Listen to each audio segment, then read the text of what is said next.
Welcome to the June 16, 2020 Board of Commissioner meeting. Please silence cell phones, pagers, and other electronic communication devices. Agendas are located at the back of the chambers. If you'd like to speak today on any item, please fill out a speaker request form. They are at the back of the chambers as well. Put the number and what item you would like to speak on. And Miss Holly Hennies, our manager of our commission, will take those speaker requests. She's at the left of the dais. Miss Holly. Next, we'll do a moment of silent reflection and pledge of allegiance led by um, Brian Mueller.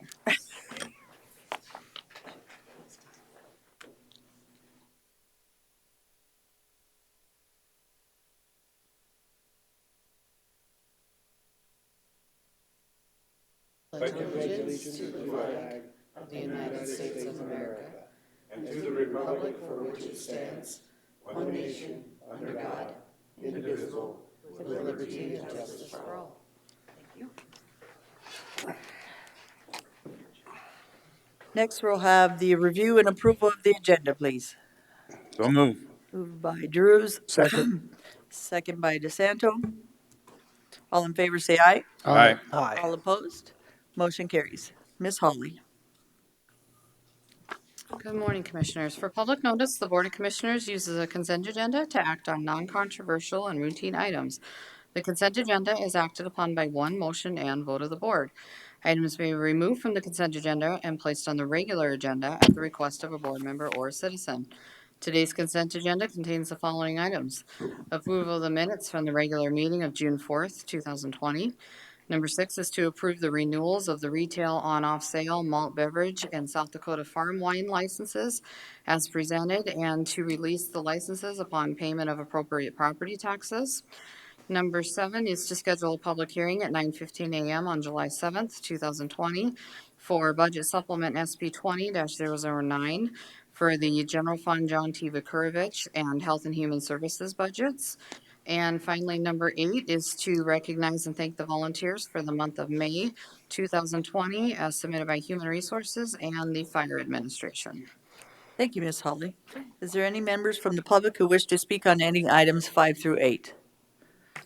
If not, is there any commissioners who would like to remove any items 5 through 8 from the consent agenda? Madam Chair. Commissioner LaCroix. Item 8, please. Number 8, can we have a motion on 5 through 7, please? So move. Moved by Drews, Second. second by DeSanto. All in favor, say aye. Aye. All opposed, motion carries. Item 8, please, Commissioner LaCroix. Thank you, Madam Chair. The reason why I pulled item A is to recognize our volunteers. And as normally you see our volunteers from the Sheriff's Office, almost a full page, and we're reduced down a little bit because of things that are going on. But I just wanted to express our appreciation for the volunteers that are working for Pennington County and for the volunteer fire department.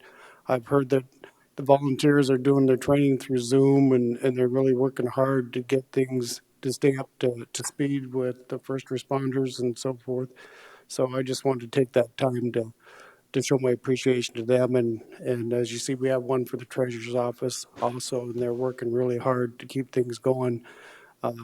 So that's the only reason why I pulled it. Thank you.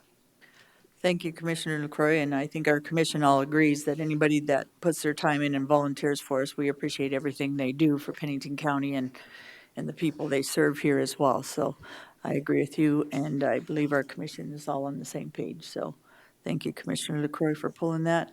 Madam Chair, Commissioner I'd Drews. make a motion to approve number 8. Thank you, Commissioner Drews. Second. Motion by Drews, second by LaCroix. All in favor, say aye. Aye. Aye. All opposed, motion carries. Item 9, Ms. Cindy. You're going to bring Bruce Hines up with you. Is it Hintz or Hines? Hintz. See, it took me twice, Bruce. So the Department of Legislative Audit is in our office, so Bruce gets to come and do his opening with the board, just to let you know he's here. And if you have questions, I'm sure he'd be happy to answer them for you. Everybody should have a copy of our engagement letter, that's what we call it. It just kind of highlights and outlines the audit process.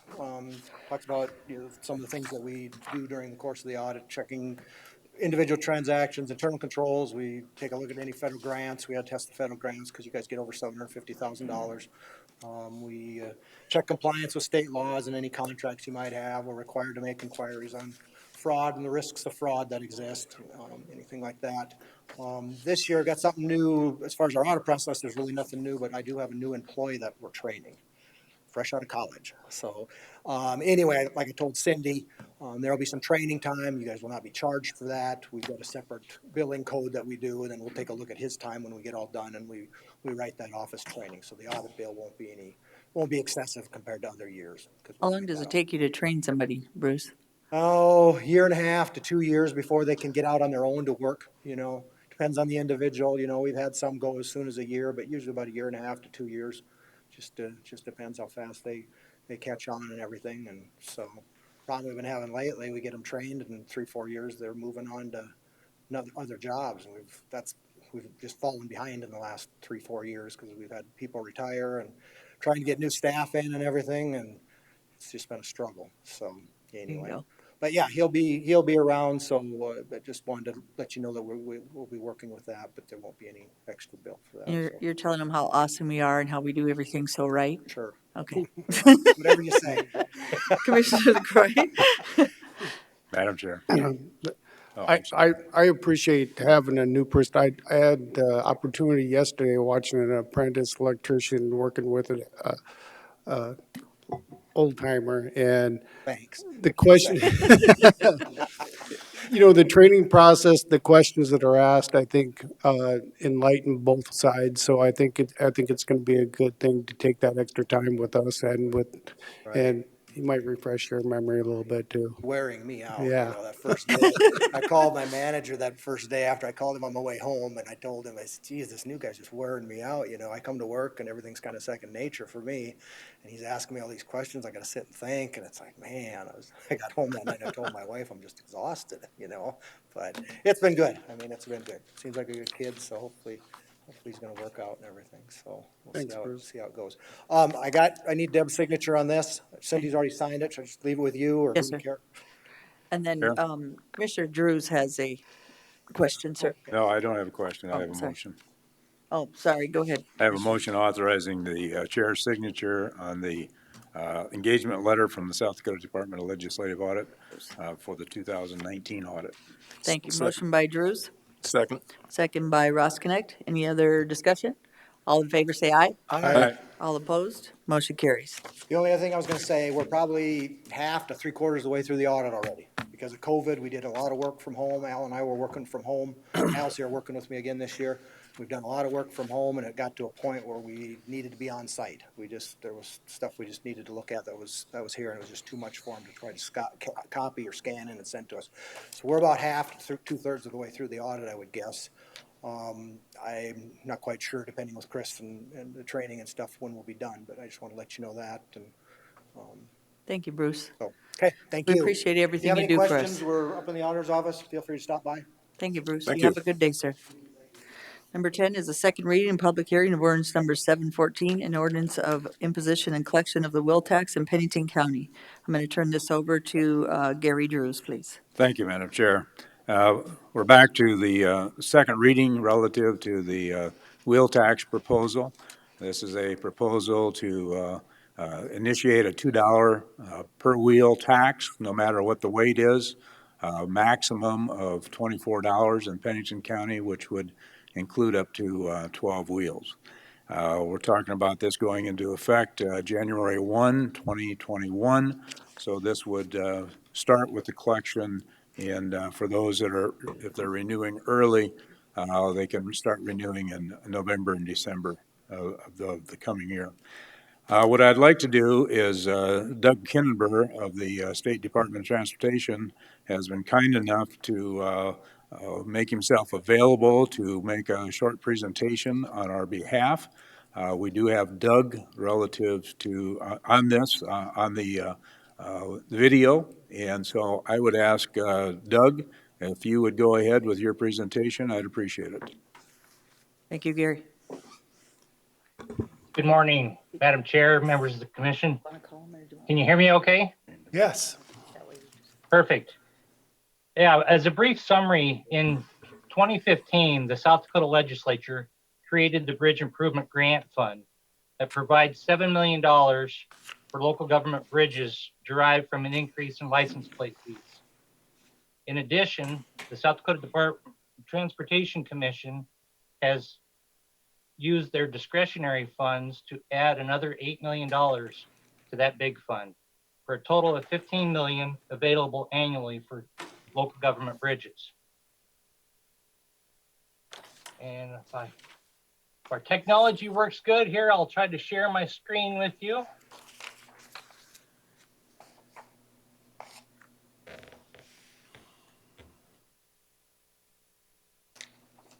Okay, you see the state statute there? We do. All right, perfect. This was the new law that that legislative session put into place that created the fund. And I highlighted the two key components the legislature had put into place for a county to be eligible to receive funds from that. The first is that the county must prepare and adopt an annual highway and bridge improvement plan. The main purpose for that was, in our effort, working with the legislature and the local governments, the discussion was that we were going to try to cut as much red tape as possible from the process of doing road and bridge projects through the DOT. And as such, we were going to then start to distribute your annual surface transportation program dollars to each of the counties and cities that receive those funds directly. So those projects were no longer going to be programmed through the DOT, and as such, they wouldn't be reported in our annual statewide transportation improvement plan and open for public comment. So the legislators, when they were discussing this bill, they wanted the counties to continue to have those public meetings, discussion, prioritize your projects, your funding at the local level. So that was one of the requirements that and reason why they added that each county do their own 5-year transportation plan. And as such, there are associated administrative rules that go with that, establishing the minimum requirements of adopting and getting that plan approved. The second requirement in what we are here discussing today is the need that the county impose a wheel tax. Now, with that said, there is no minimums that this program requires for wheel tax. The maximums, of course, are established by the associated laws pertinent to the wheel tax. But in order for me to have Pennington County be eligible to apply and receive a bridge improvement grant, I simply need to check a box that you have a wheel tax in place. Again, it does not matter to me the level, what you apply it to. It's just that you have a wheel tax. Now that is for the eligibility requirements. There are some additional requirements or additional criteria that helps gain you points on the level of wheel tax that you have in place. So number one, you just have to have a wheel tax in place to receive funds back out of that bridge improvement grant fund. Now you are submitting money through your wheel tax or through your license plate fee connection. Pennington County is participating and putting money into that fund. It's just at the present time you are ineligible to receive anything back out of that fund. Madam Chair, Commissioner DeSanto. question for you. Yes, sir. How much are we putting in license plate funds? That I would need to defer to your county auditor. She might be able to respond to that. Any idea offhand? And if we choose to, could we not pay into this fund and keep the money for the county from the license plate fees? the way the statute is written, there is a certain percentage that is automatically pulled from the statewide county road and bridge fund and placed into the bridge improvement grant fund. So there is not an option where you cannot participate in that. It is automatic before any redistributions are sent back out to the counties on that regard. And we cannot request that portion back? That's correct. The only way to access the funding that is placed in the bridge improvement grant fund is through the competitive process that's established to receive that bridge funding. Thank you. Any other questions? Not right now. Okay, thank you. Currently, we still have 8 counties that do not have a wheel tax in place and are ineligible to be able to receive these funds out of the 66 counties that we do have across the state.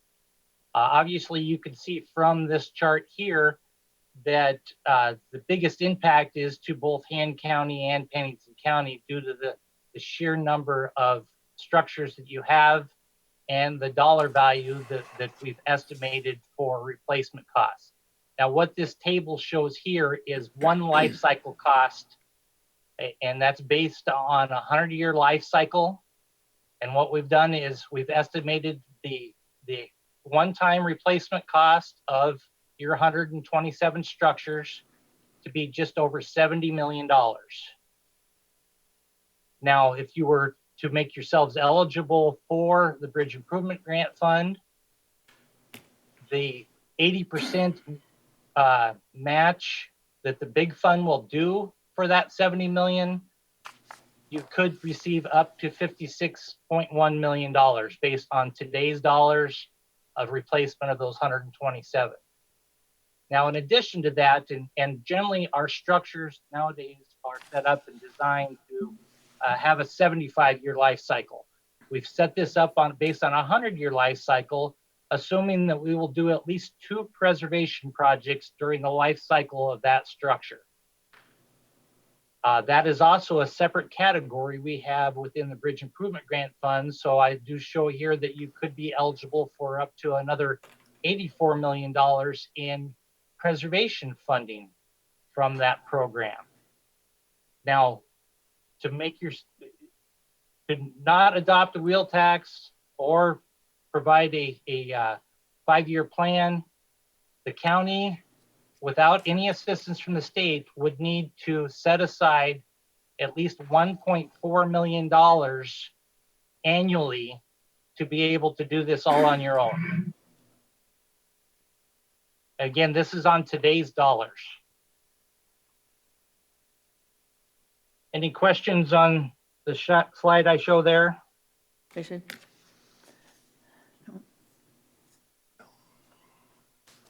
Okay. Thank you, Doug.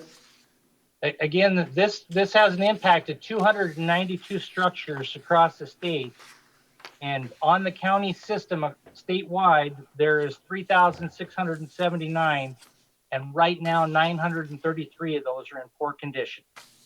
So they're all eligible. That 933 are the ones that are eligible for replacement. All the rest of them are eligible for some type of preservation. Madam Chair, Commissioner Roskinek. is it Doug? Yes. Doug, based on this presentation, it should be safe to assume that we are paying in, going to the state, and these other counties that have adopted the wheel tax are benefiting from Pennington County dollars in the form of sales tax. Absolutely. That would be correct. Well, it's not sales tax. It's certainly license plate fees, though. Okay, excuse me. Yep, it's through license plate fees.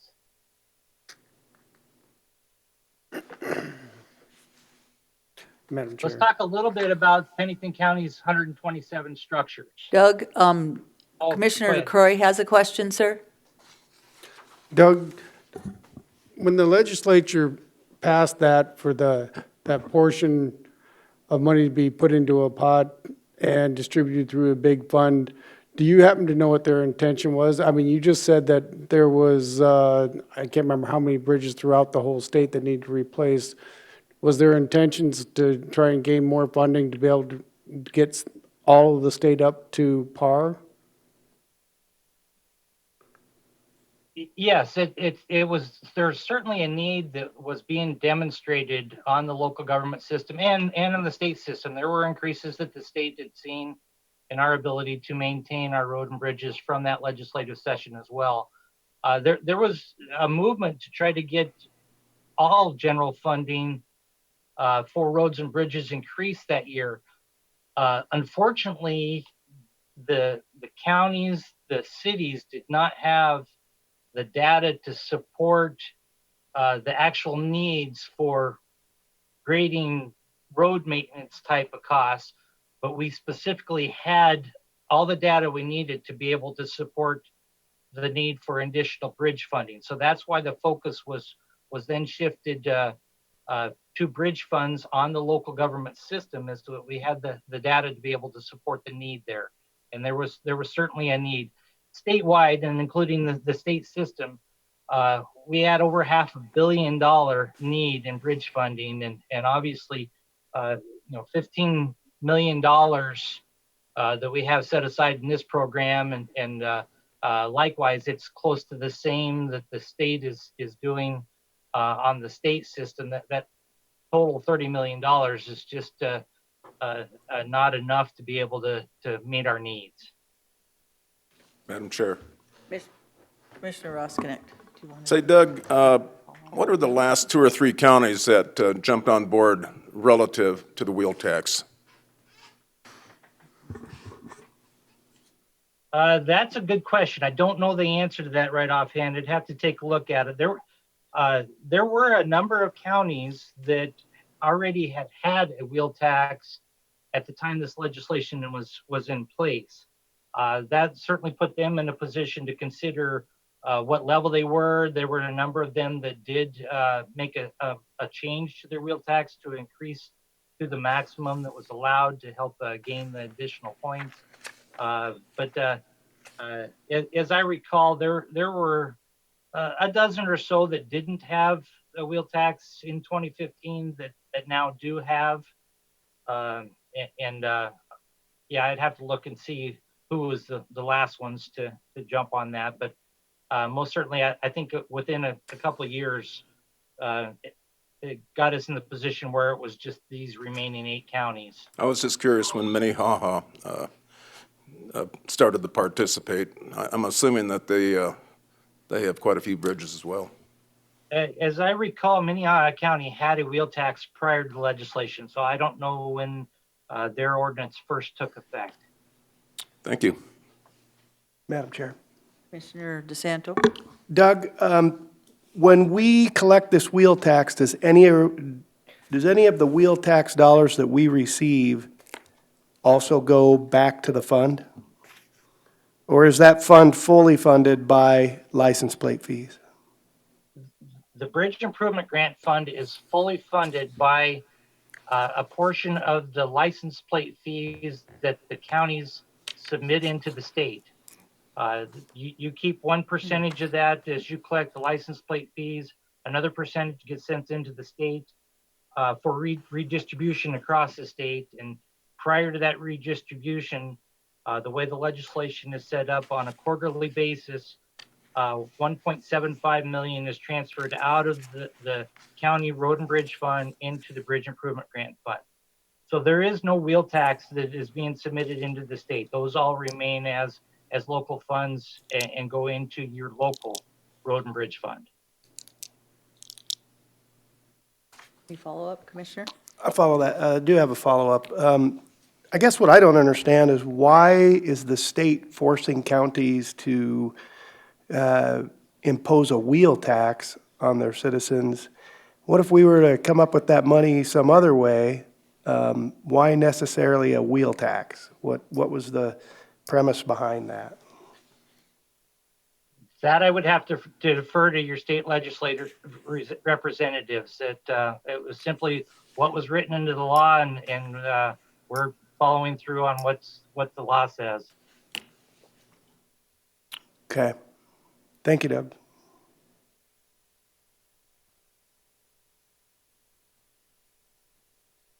You have more, Doug? Yeah, I got one more slide here I'll briefly go over with you. And it's really the condition of Pennington County's structures. I do have a diagram here that shows the breakdown of the structures and their age range. Currently, the 127 structures, you have 45 of them that are over the age of 50. So just a hair over 1/3 of them have already exceeded their life cycle. Those original structures were only designed for a 50-year life cycle. Now, the average age is 49 for all 127 structures. So you see that here in the 1970s, there were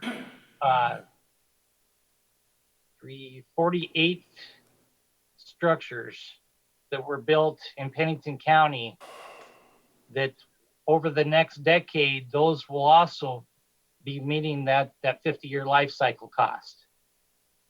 The color coding I have on here, you might not be able to read the descriptions down below, but what we have is breakdown by decade. Starting over on the left is our current 2010 to 2019 data, and then every 10 years beyond that. And then the colors are those that are green are the ones that are in good condition. The ones in yellow are in fair condition. And the ones in red, they're the ones in poor condition.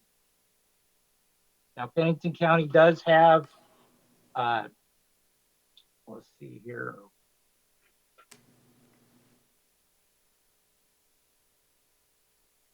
Bear with me while I look at my notes here.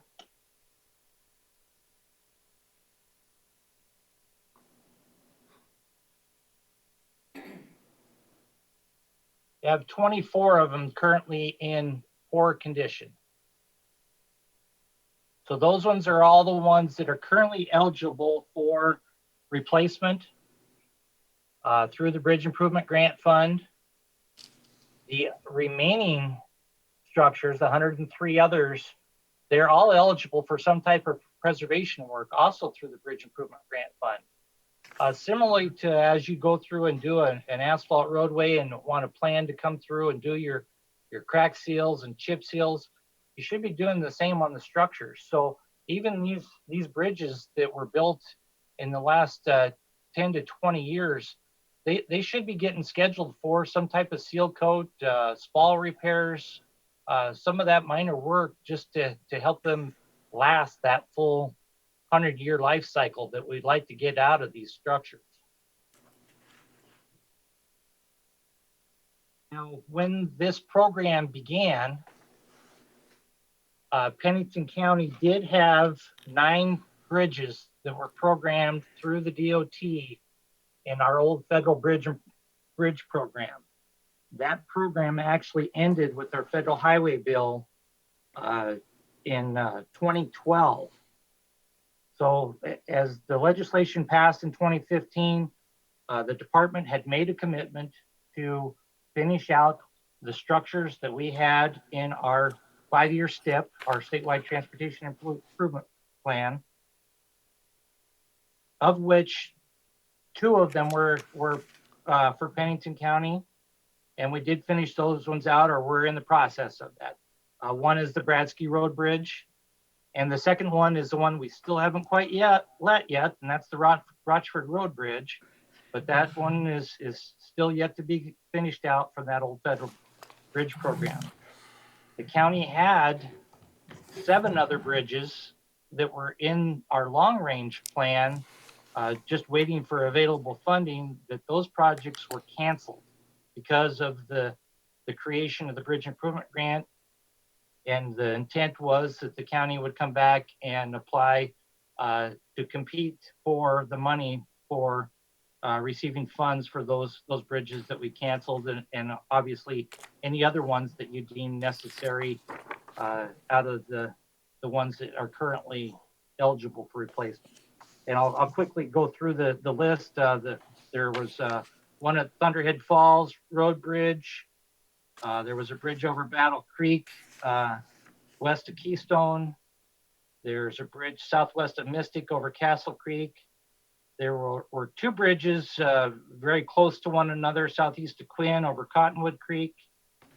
There was one southeast of Johnson Siding over Rapid Creek, and then one just southwest of the Fish Hatchery over Rapid Creek. So those 7 bridges were canceled out of that old program with the intent that you get eligible for the big and compete for that funding for those.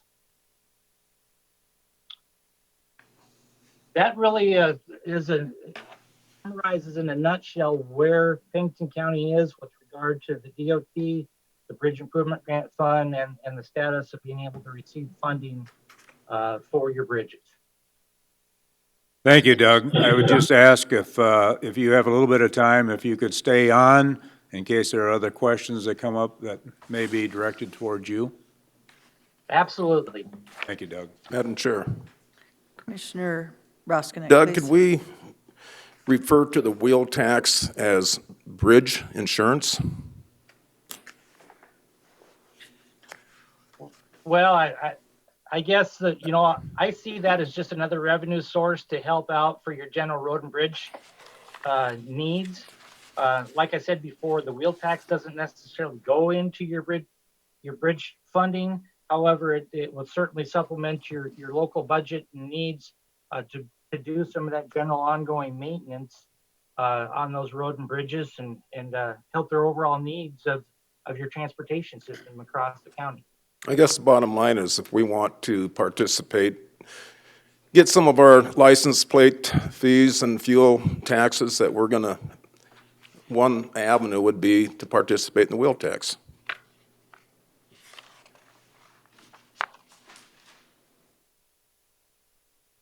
That's all. Thank you, Ron.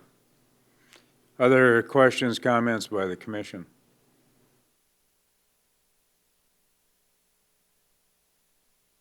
Gary, Commissioner Roskinek, to answer your question from earlier, the oldest signed copy from Minnehaha County that we have is August of 1991.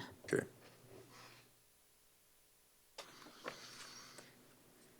We do have some individuals that have signed up that would like to speak on this. Currently, I have 3 speaker request forms, and I would call first on James Bialotta.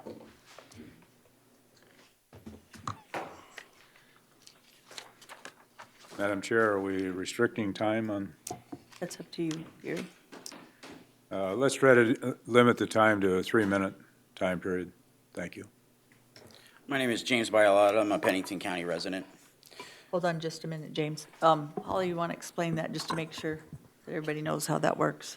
Yeah, the speaker box is in front of Commissioner Hadcock. When the right light turns green, that means your time starts. When it's yellow, you have 30 seconds, and we ask that you wrap up your comments, and when it's red, your time is up. Thank you, sir. My name is James Bialotta. I'm a Pennington County resident. First, I want to talk about the budget.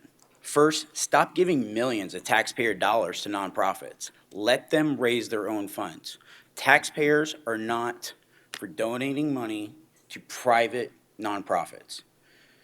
Second, how is the wheel tax going to affect permanently trailer tags that don't require re-registration? They're licensed forever, state authorized. They have no requirements to come in and get re-tagged. Even if you try to go after them, they have a permanent tag that's grandfathered in. Third, increasing the tax in this instance will actually decrease your revenue. Due to registrations from other jurisdictions and states will transfer to the counties with no wheel tax. Right now, if you ask the Pennington County Treasurer, we get hundreds, if not thousands, of registrations from other counties and other states that come to register their tags here. And they're not impacting our roads at all. That is basically free gravy money, and we're going to be throwing that away. Fourth, increasing taxes during a record recession year is a slap in the face of most taxpayers. Many people haven't worked for several months. Some people are just now getting back to work. Small businesses took a hit like you would not believe. They're the people with the most vehicles. The emergency clause. What a slap in the face. An emergency clause. I didn't know wheels were an emergency. I don't see wheels on fire out front. I don't see wheels shooting people. I don't see wheels on drugs. The only reason why you put the emergency clause in is so it can't be referred to a referendum vote like last time that you lost miserably. To do it in the slap in the face of the voters again, they will bring a referendum the following year or take it to the Supreme Court.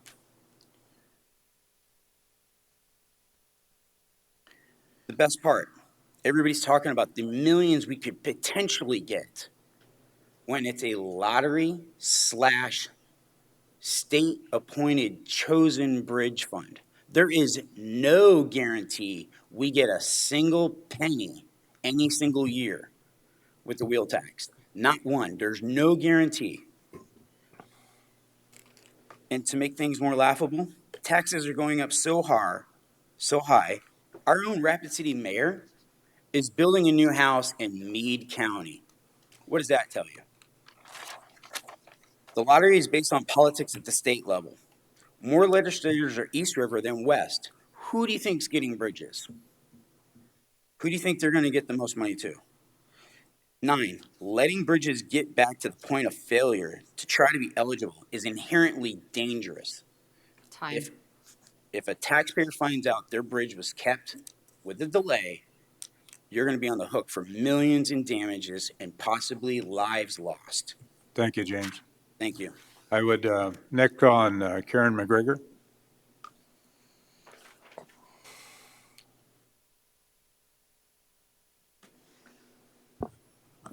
I'm Karen McGregor. I'm a candidate for county commission in the fall. I'll be on the ballot in November. And I want to congratulate you or thank you for bringing this back up. I wish it had passed in 2015 because we've been paying in all these years and not receiving any benefit from it. So I think it's about time. I'm glad we're not trying for the maximum amount. I know that was one reason it lost last time because it was $4 a wheel, I think, and people had a problem with that.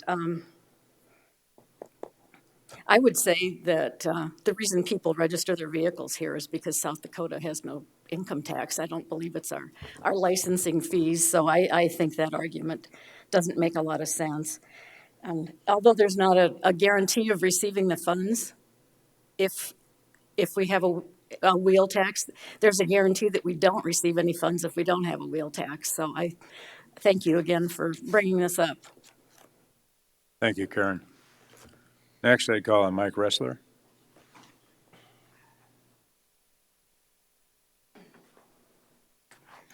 Good morning, Madam Chair and Commissioners. Thanks for letting me come and speak. I'm Mike Ressler, Pennington County resident, annual licensee of 26 wheels, a lot of them trailers, I guess. It hasn't been that long ago since catastrophic bridge failures were in the national news. And so as the news cycles come and go, people tend to forget about these things over time, but I haven't forgotten about them, and I know that folks in the county haven't forgotten about them either. So those failures put a spotlight on the consequences, the deadly consequences of neglecting to inspect and neglecting to regularly maintain or repair or even replace bridges. So I like this tax. I first heard about it several months ago at a meeting that the local entities get together every couple months and have, and Gary went into detail and explained how it would work and what it was all about. And I thought it was a great idea and supported it then, and I'm very happy to see that it come before you and hopefully be enacted. So I guess I'm happy to pay the tax. I drive on Pennington County roads and bridges, and I see it as a direct reflection that I'm putting revenue into the county, and it's going to be spent in the county on those bridges. So I'm very happy to pay it. So thank you very much. Thank you, Mike. I did receive a fourth speaker request from Tanshi Weaver.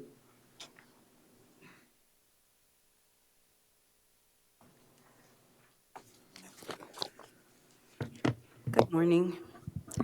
Well, I'm going to curb my enthusiasm a little bit on the wheel tax. I agree with Commissioner LaCroix that his comments last time that there has not been adequate discussion on this. There are a lot of dynamics here because we're really talking about two different things. The excise tax that we collect with our vehicles, and I think Commissioner DeSanto's question wasn't quite understood or answered properly. I think he was asking the gentleman from the state whether we could keep that 1% excise tax that by law we have to collect, and it's a misdemeanor not to pay as a consumer, but his question, I believe, was, does the county then have to remit that money to the state? So I would encourage him to re-ask the question. But I'm going to just go briefly through this ordinance. Section 2, you are going to create a resolution to establish a means to distribute the revenue. I would encourage you to exempt municipalities over 50,000 people, which would be basically Rapid City in our county. Rapid City since 2016 has received on their own, because counties can't, or because municipalities can directly apply, they have received 4 grants already. However, I think it's important to note that, as has been pointed out, this is our entry fees into the lottery. In 2020, there were 70 total grants. West River received 13, and East River received 52. So that kind of gives you an idea. I do agree it's a good idea to go back and listen to the conversations when our laws and our ordinances are passed to properly understand the motivations. And in 2015, Senate Bill 1, part of the motivation was to leverage Pennington County and other counties who were not participating with wheel taxes. So we have been kind of in a target zone for other counties to help them with their problems replacing bridges. East River's had a lot of flooding. We will be competing against those things. And when you mention flooding, the reason the 70s we had so many bridges that were built is because that's when we also had a flood, which we just commemorated a few days ago. So when you build a lot at once, they wear out quite a bit. You can expect they'll wear out about the same time. I would encourage you to go back and listen to your comments, Commissioner Drews. Last year, 4/16 of 19, at about 1 hour, 23 and a half minutes, where you said it was your intention to make this a referendum. And I would encourage you to move that eligibility date 1 month so that this could be put directly on the ballot in November. The reason it is not is because you would be then, if you pass this, you would be collecting early registrations in November and December for January and February. So by bumping that to the 1st of February, you could refer this to the people. And in this day and age, I think that would be the prudent thing to do. Thank you. Thank you, Tanchi, and I will get you answers to both of your questions there. So the first one I would ask is, Doug, did you hear the question that Tanchi Weaver brought up relative to the excise tax, thinking that maybe wasn't correctly explained when Commissioner DeSanto asked you that? Yes, I did, and obviously, I would have to defer that question either to your county auditor or Department of Revenue. I was simply trying to refer to the point of the ability to of any of the wheel tax being submitted in, and it's my understanding that the wheel tax revenues do not. As far as the excise tax and other apportionments, I'm not in a position to be able to answer those. Thank you, Doug. The other question I'm going to ask Jay maybe to come up to help on the answer to this, but Tanchi, you brought up the fact that I had said that my plan had been to take that directly as a referendum. That certainly was my plan at that point in time. I learned that as we were looking at this, that was not a possibility, that the county commission cannot do that, cannot take it directly. And I would ask for confirmation of that from State's Attorney's Office. Jay Alderman with the State's Attorney's Office. It's been a while since we talked about that and looked into that, but my recollection is the indication is this commission can only on their own refer something if the statute allows it. And there are statutes on the books that specifically authorize the commission under specific circumstances to do that. There's nothing in the will tax area that authorizes the commission to on its own refer. That has to go to a petition process of the people to refer. Okay, thank you, Jay. Madam Chair. Commissioner DeSanto. So to address that, if it was your intention, Gary, that it go to a referendum, I think Conchi answered how that can be done. We can change the ordinance to start a month later, and then it could go to a referendum at that point in time. Somebody would obviously have to volunteer to bring the petition, but it would give that opportunity for that to happen. Jay Alderman again, maybe I'm misunderstanding, but simply by delay, what you'd have to do is remove the emergency language from the ordinance. Okay. Because with that emergency language in there, that's what prevents the referendum process. Okay. If you remove that, it wouldn't matter when its effective date is. That emergency language would no longer prohibit referendum. And then the ordinance takes effect 20 days after publication. And it's within that 20 days that you can refer. But that's only available to you if you remove the emergency language. So that would be a suggestion, to remove the emergency language, since that was the intention apparently last year.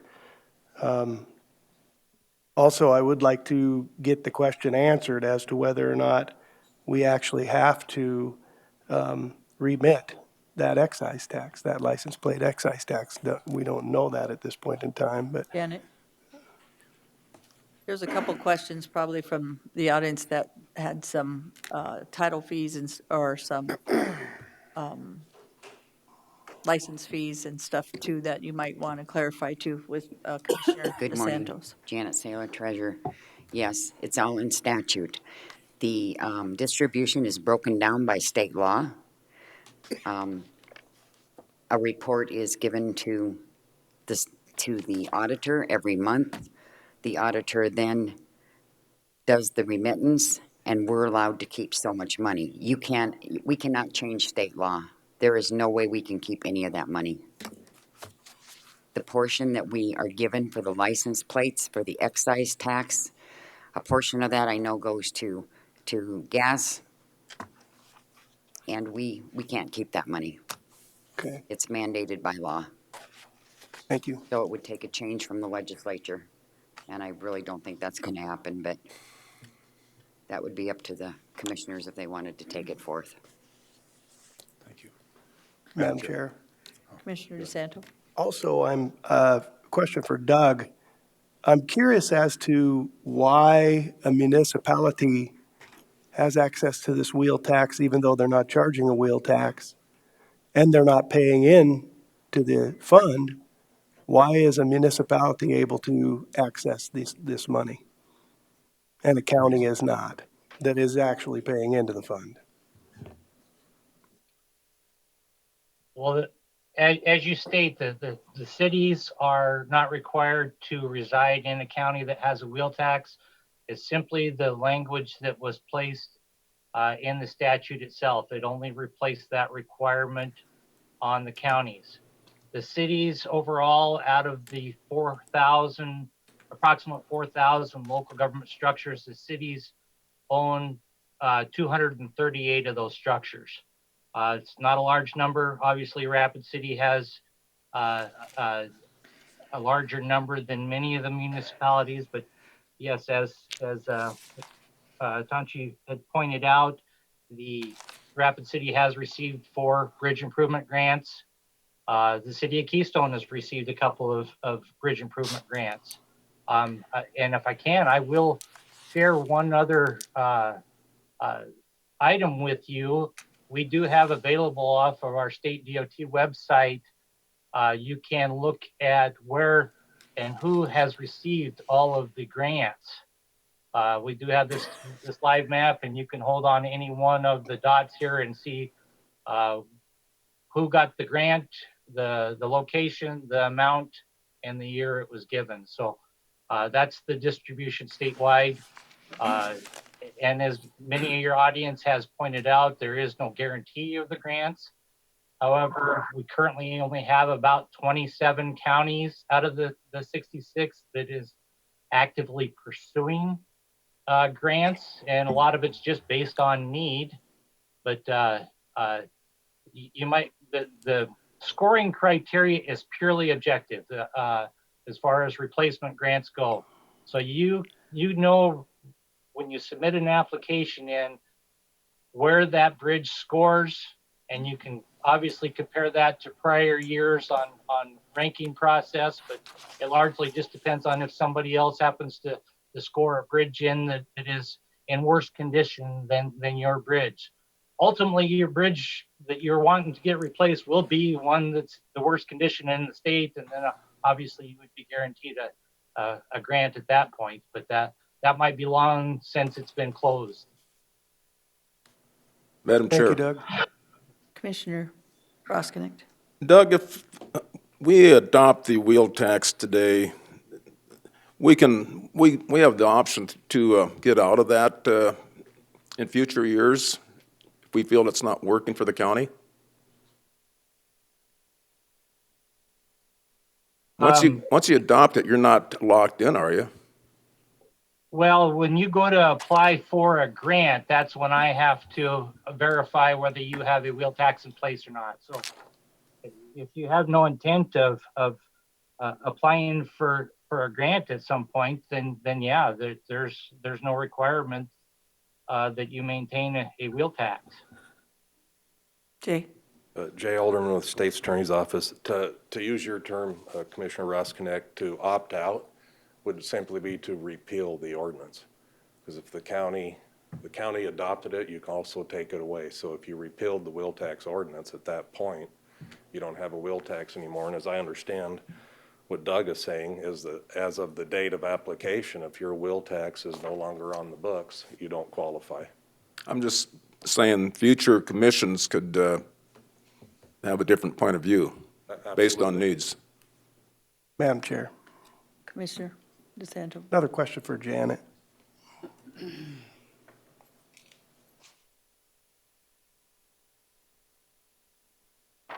On the excise tax, is that actually in an administrative rule or a statute? It's in a statute. It is in a statute.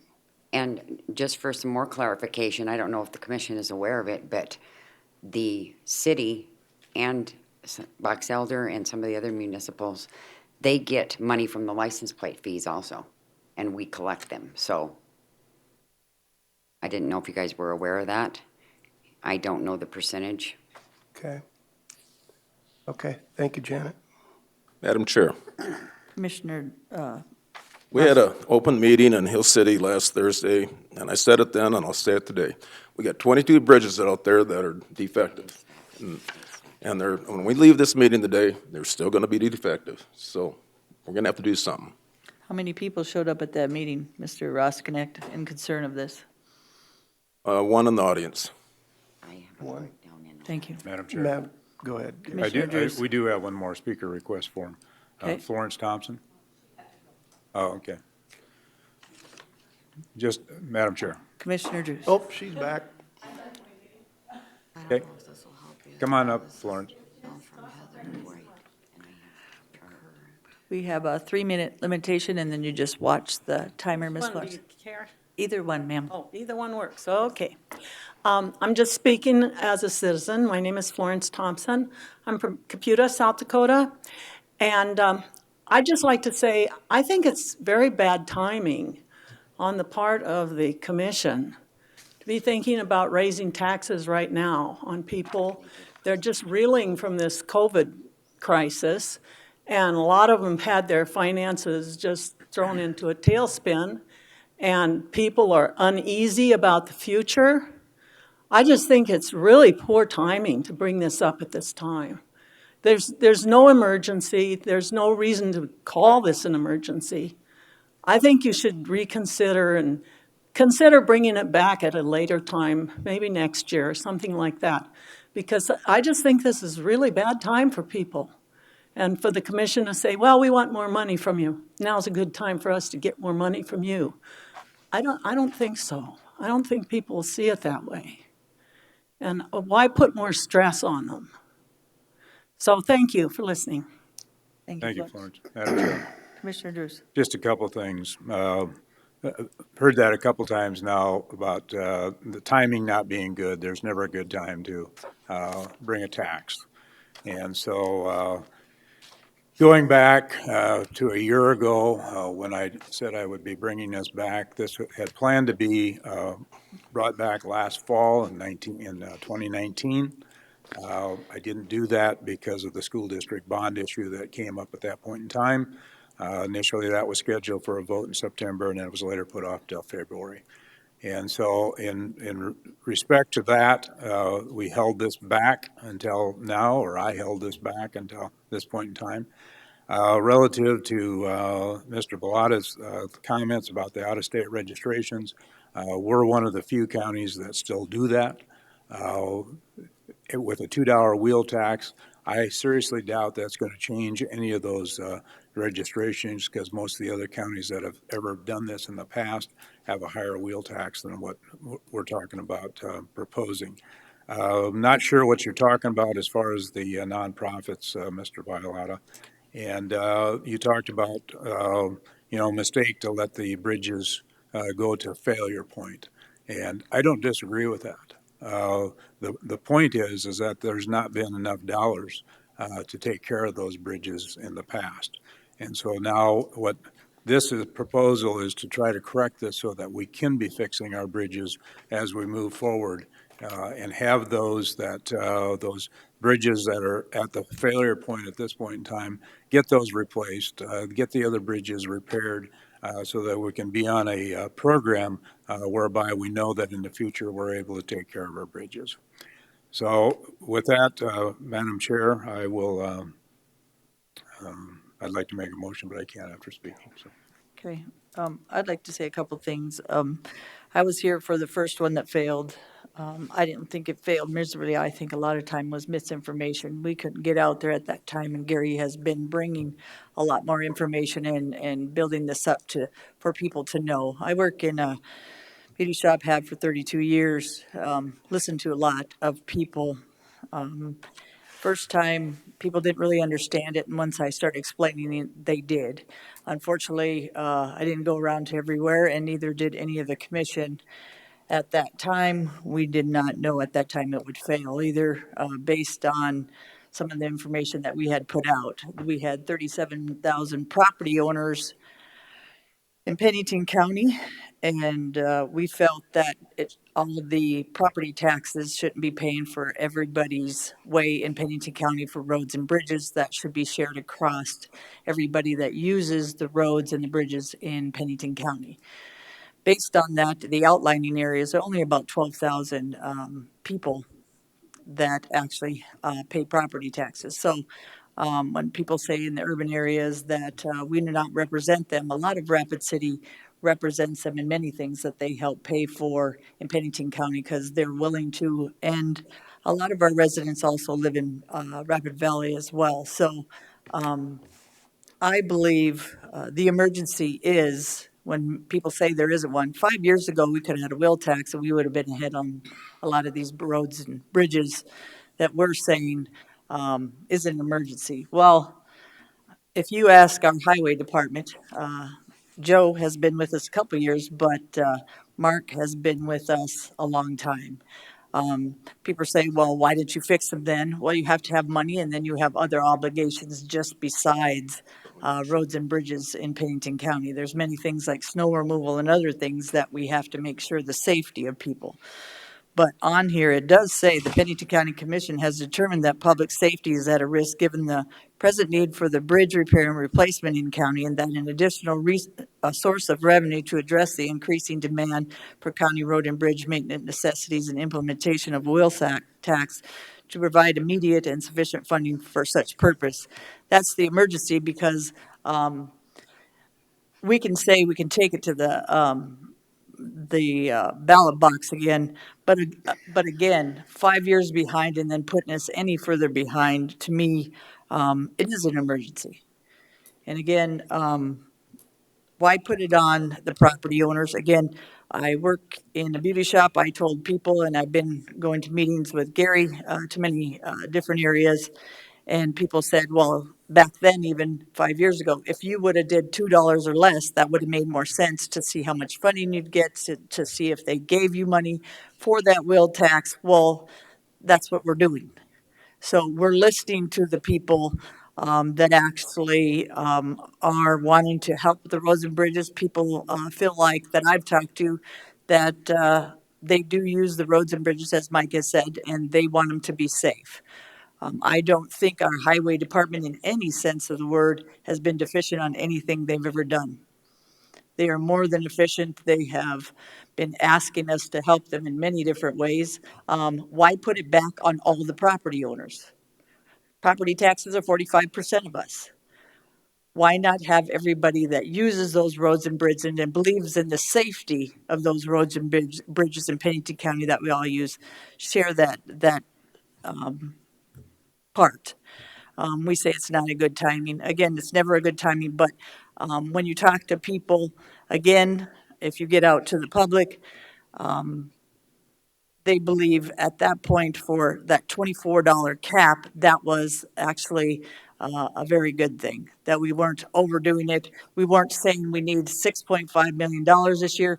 We looked at it and it was 1.3 or 1.5, something like that, around that area, that we needed in order to keep up the next few years. So that was all determined in a year. We did not decide to do these meetings. That would be Gary and Jay and our highway and many of the people like Janet and Cindy and others that have helped. This has been a well thought out process. Last time could have been a better process and thought out a little bit more based on numbers and other things that were going on. But again, Pennington County has no wheel tax, and we're one of 66 counties, 8 that do not have that wheel tax. So I believe at this time, the safety of our citizens is the emergency, and that it needs to move forward, and that this commission is doing the right thing today. And thank you, Gary, and this board that has brought this forward. I think it's something well needed. Madam Chair. Madam Chair. Commissioner Drews, please. We have one more speaker request, being Joan Martin. Joan?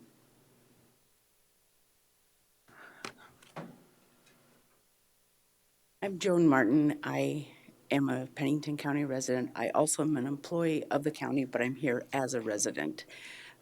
Anybody who knows me knows I'm cheap and knows I don't want to pay anything that I don't have to pay. But I have 20 wheels sitting out in front of my house. If this wheel tax goes into effect, my $8 per car, my $40 stays in Pennington County. It doesn't go anywhere else. My $40 stays here to fix the roads and bridges that I drive on every day.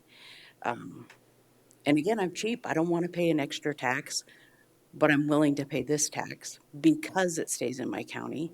It's something I use every day. And a comment about the out-of-state people that register their vehicles here, they do it because it's cheap compared to the states that they actually live in. Some of them are permanent RVers that don't really live anyplace. But the ones that are out of state that register here is because it's cheap compared to wherever they live. It's because we don't have emissions tests or whatever.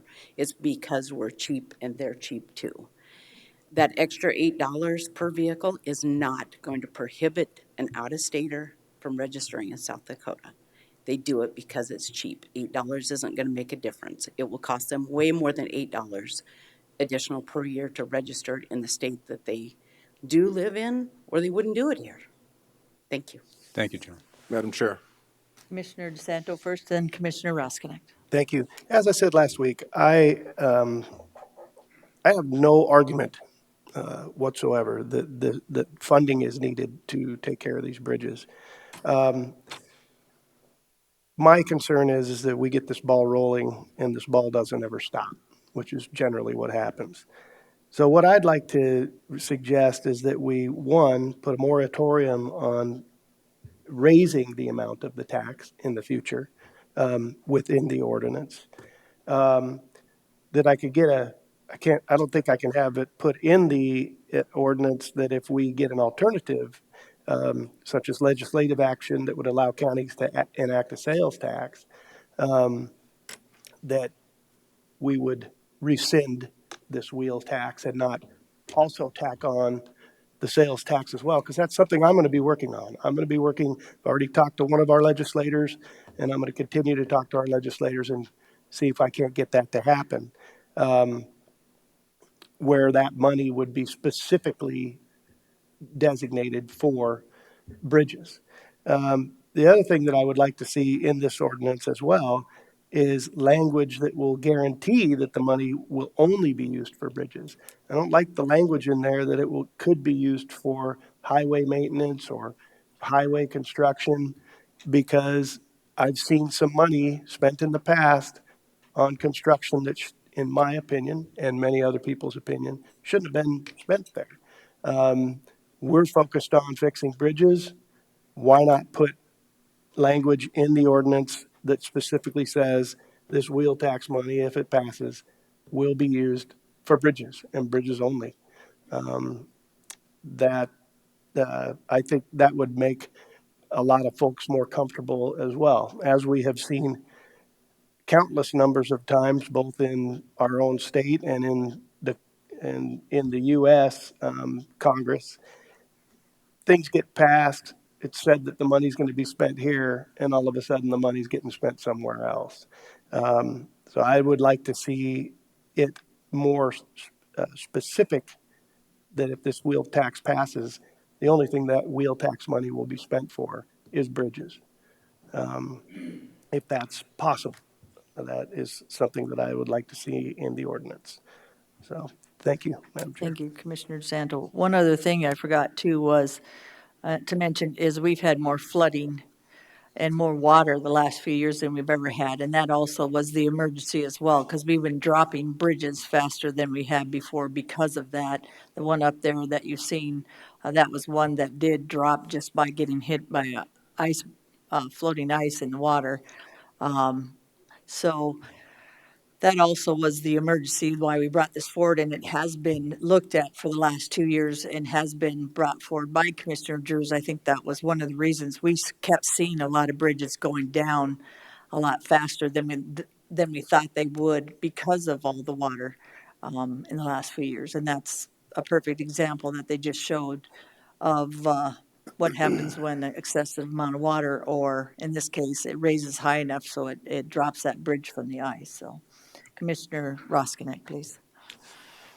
Nothing, Madam Chair. I was just going to point out, we found that video. Thank you. Madam Chair, Commissioner Drews. just a couple of comments relative to Commissioner DeSanto's.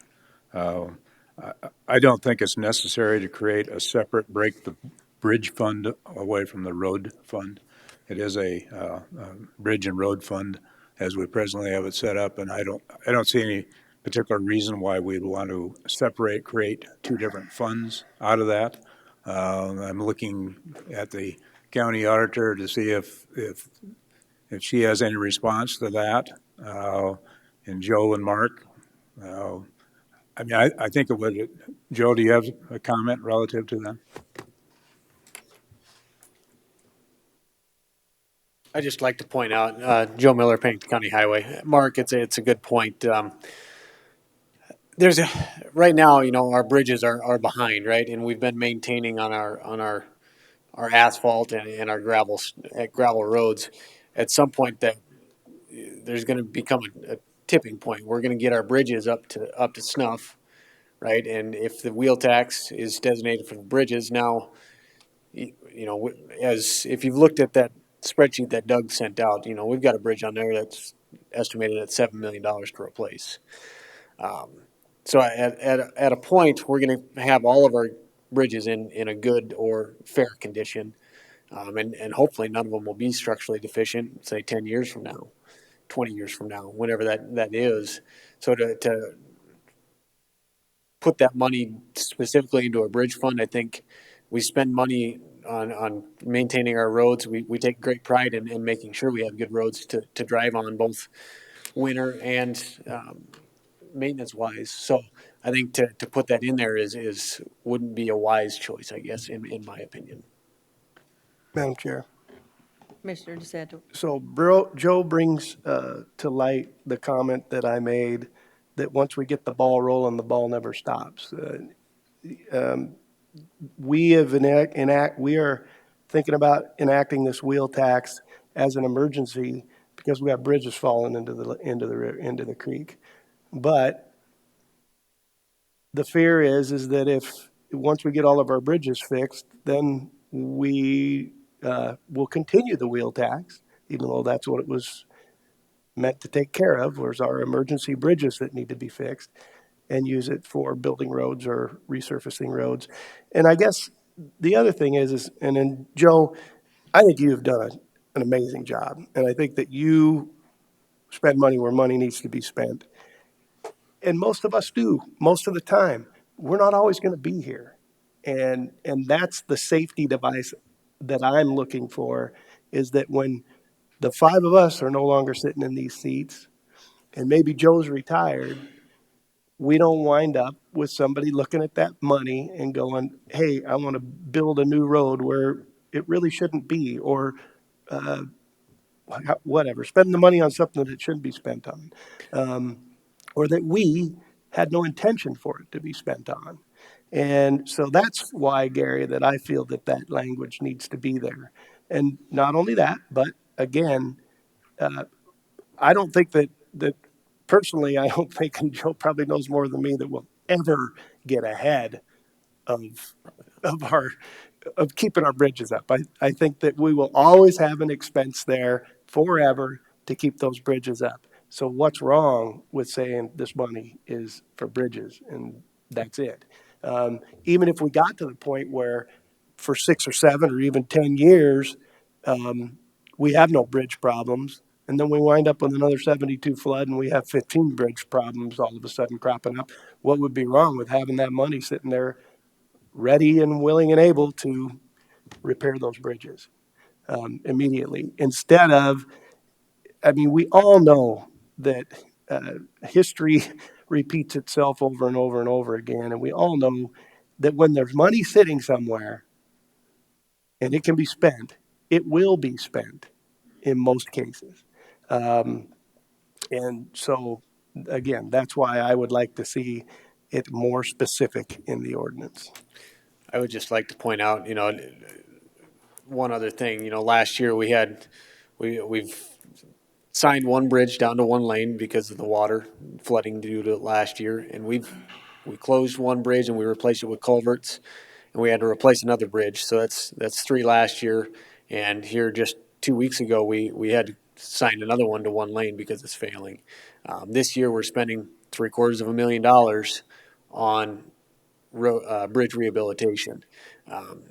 Last year, also during that flooding, many of you remember Wilsey Road. That's, it's not affecting a large portion of our residents, but it is affecting a farm to market road. We put a temporary bypass in there, but that Cheyenne River is ever moving. If and when we may or may not get FEMA funding to relocate that, to relocate that road away from the Cheyenne River, we could be in the same boat, moving that road 4 or 5 times. We moved the Cheney Road how many times, Mark, before we realigned it a half mile away? Which road was that? Cheney? Mark Chalk, Pennington County Highway. Yes, we realigned Cheney Road at least 3 or 4 times. The river, Cheyenne River, it's meandering, it keeps moving over too close to the road, and it washed it away again now, a part of it. So that realignment needs to move over several hundred feet, if not thousands of feet, to make it a safe road. So that's just one other avenue that this money could be spent on, right? That's just one example of many. We had a lot of washing and road damage and bridge damage last year. hopefully we'll get some FEMA funding for it. We're in the process. Chris, our accountant, has been working very hard on making sure we put every effort forward into getting some reimbursement for that stuff. But we got to go into it with the intent that we're not going to. So this is just another avenue for, and I agree with Gary, that there's no need for a separate fund. So, Madam Chair. Commissioner Druce. One other comment relative to the moratorium, and I think Commissioner DeSanto, just as we as a commission cannot commit a future commission to not repeal the wheel tax, at the same time, I don't think we can put a moratorium on it of putting other stipulations on that they can't change it at some point in time in the future either. So I would be opposed to even attempting to put something like that in there. Madam Chair, Commissioner Roskinek. as we pointed out in Hill City on Thursday night, that we have budget hearings starting tomorrow. And I think it's imperative that we have a direction to go, to know if we're going to have 1.3 million to start repairing some of these bridges, and not because of wants, but because of needs. So I think timing is of the essence here. Madam Chair. Madam Chair, Commissioner LaCroix. you want us to go for it? Go ahead.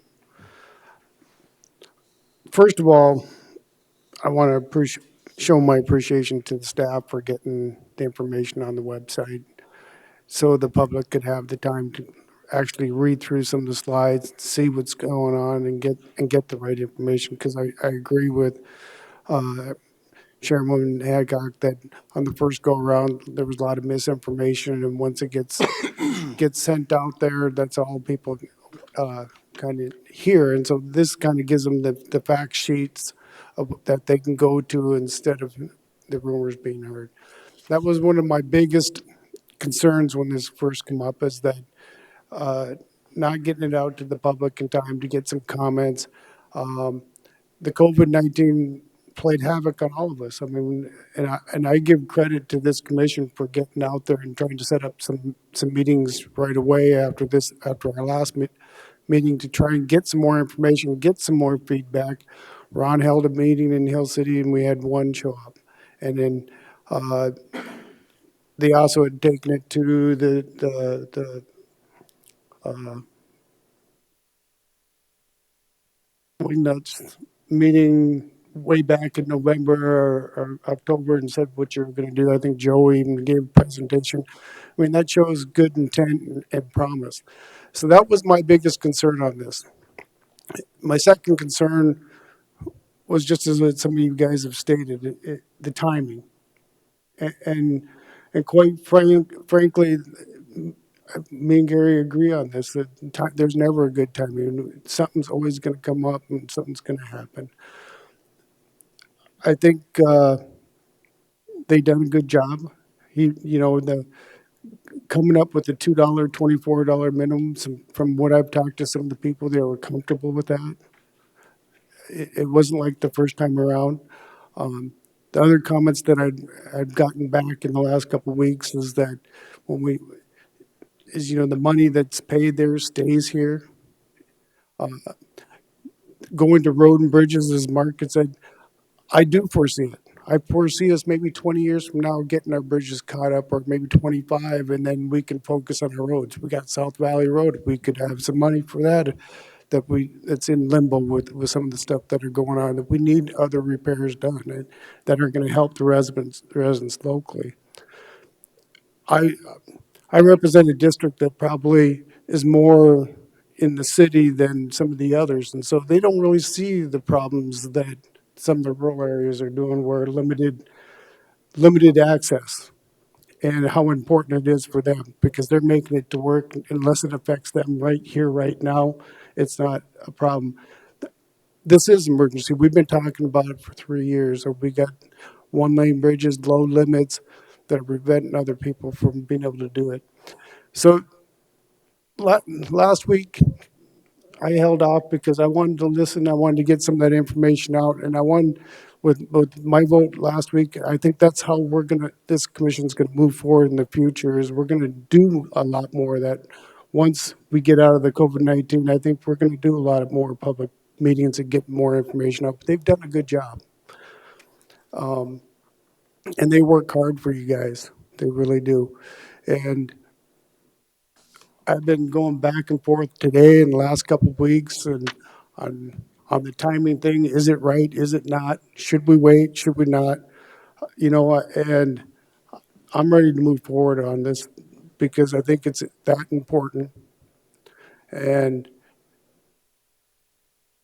from, if you talk to many people that have moved into our state, when you talk about license fees and we are the cheapest, most affordable, I won't say cheapest, most affordable in our area and throughout the country, we are. And they don't have a problem with it. And I'll give a shout out to the treasurer's office. One conversation I had just the other day, they said when they go up to do their tags, it's an all-day ordeal. We don't do that. We're a lot faster than that. And they really appreciate how they get things done here from one resident that I talked to. But I think this is something we have to move forward on. And if we wait, I have the feeling we're going to end up waiting again. We're going to keep pushing it down the road. And that's how we got to where we are today. This was the 72 flood that kind of created it. And the counties watched their budget and worked hard on it and very conservative. This is a very conservative county. And being conservative means they've lasted longer, but it's happening. And I think we have to do something. Thank you. Madam Chair, Commissioner Drews. I'd make a motion to approve the second reading and final adoption of ordinance number 714 as presented. Motion by Drews. Is there a second? Second. Second by Ross Connect. Any other discussion? I just have one question. Doug, how many counties out of 58 have repealed the wheel tax since it started? To my knowledge, nobody's repealed the wheel tax yet. Okay, I appreciate that. That also tells me, and I did know that beforehand, that people think it's important to their counties and that a lot of them have been around for a long time because the roads and bridges and before even the big grant came, they decided that roads and bridges through this grant or through the wheel tax was important to them. That's 58 counties out of 66, guys.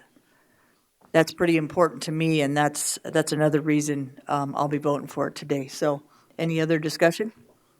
All in favor, say aye. Aye. All opposed? Nay. 4 ayes, 1 nay from Commissioner DeSanto. Madam Chair, Passes. Commissioner Drews. I would also make a motion to approve resolution number 2020-714, which provides distribution of 100% of the wheel tax revenue to the Pennington County Road and Bridge Fund. Motion by Drews. Second. Second by LaCroy. Any other discussion? All in favor, say aye. Aye. Aye. All opposed? Motion carries. Thank you, Doug, for all your time today, sir. Appreciate Thank it. you, Doug. Thank you. All right. Madam Chair, Commissioner Drews. I just want to thank all of those that did come in, whether you're opposed to it or in favor of it. Appreciate your interest that you took in it. Thank you. Thank you. Next will be items from Buildings and Grounds. Sir?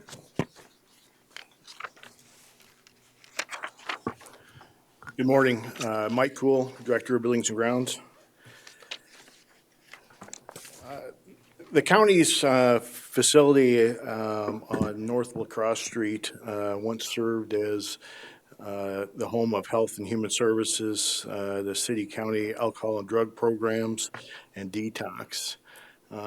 As we've moved forward with projects over at the CARE campus across the street,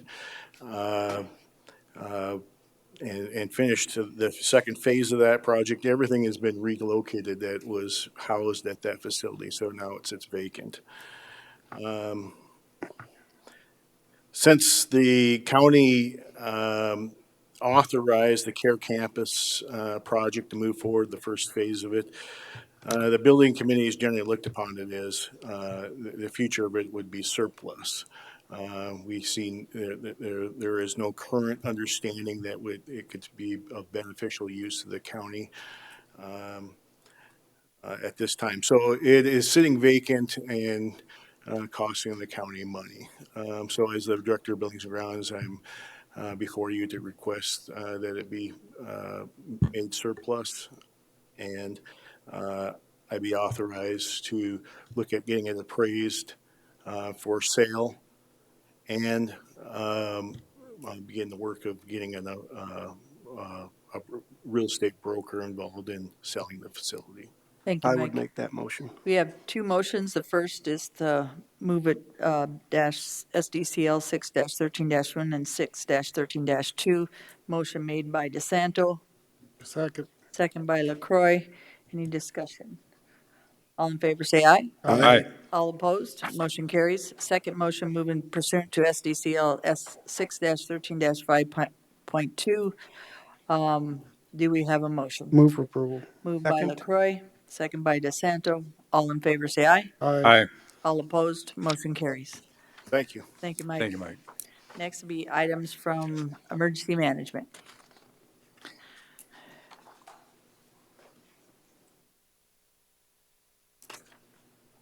Good morning, Commission. Dustin Willett, Rapid City, Pennington County Emergency Manager. Updates.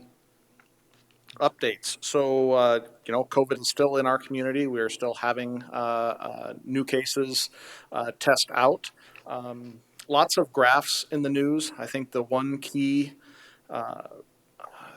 fact to try to keep in mind is you can graphically represent numbers to kind of bolster your particular argument. So keep in mind when you're looking at graphs what those numbers actually represent. So one of the facts that we're looking at right now is new cases continue to be identified through testing. However, who gets tested and how many tests are run at a particular time is still a significant variable.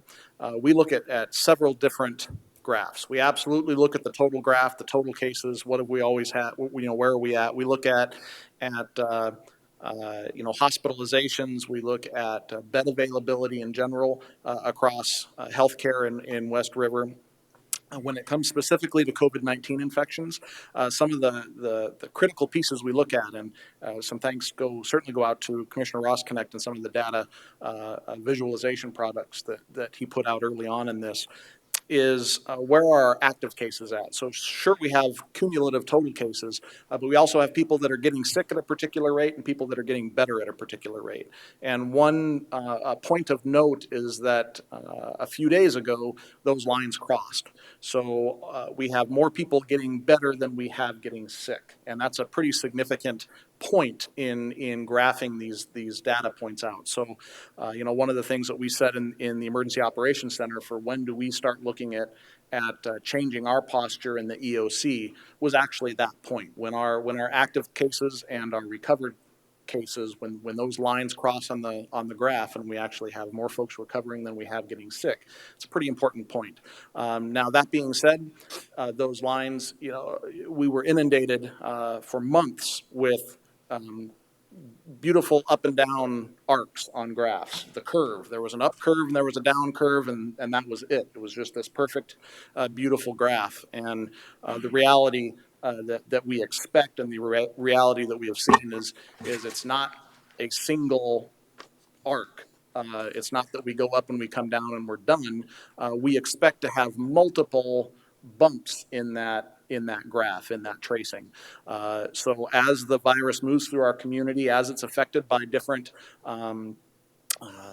events in our community, tourism, large gatherings, any environmental effects that may affect virus transmission, those are all going to change what that arc looks like. So I just wanted to point out that it's probably not just this up and down single event and then we're done in the community. I would expect to have more of a wavy line there, but it's also important to note that several days ago, again, our recovered and active lines crossed, and our trend for the last week and a half, almost 2 weeks, generally has been downward in terms of active cases in Pennington County. So not out of the woods.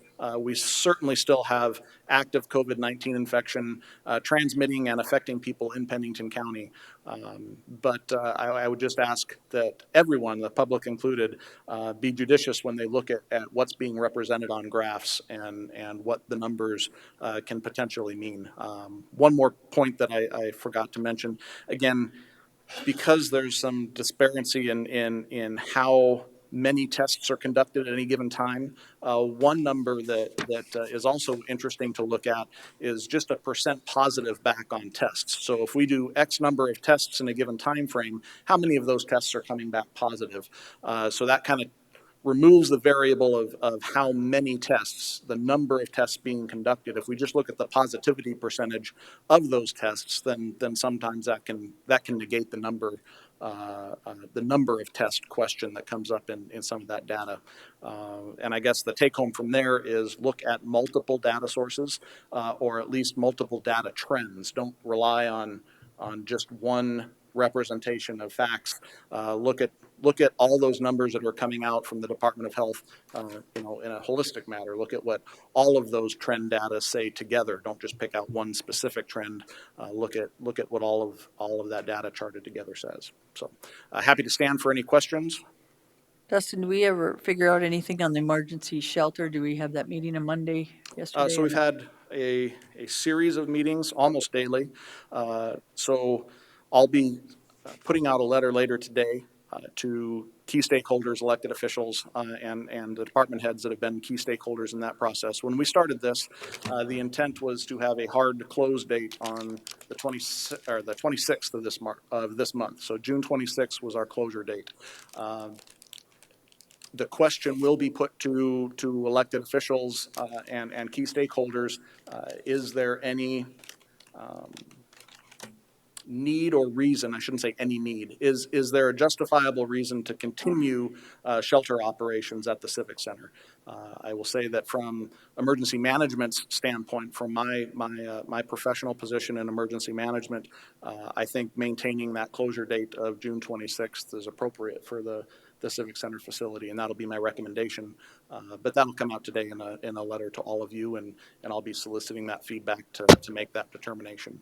Thank you, Dustin. We did have a meeting the other day, and I agree with the date of June 26th for that shelter, but hopefully with key stakeholders, which you have been working on, that is not actually your job to do that part in one sense, but the other, maybe the coordination has been a great part of yours, thank you, of then what would happen to the homeless, and do we have alternatives? So I know you're working on that with many people, and I appreciate that, but spending the $6,000 a day for a facility for 14 people on average needed to be done, and to make sure the people that we are serving in that facility and would serve, even if it continues to build in a certain extent, we need alternatives. So I think we all basically agreed on that, and we'll see how that ends up, and maybe later we could have an update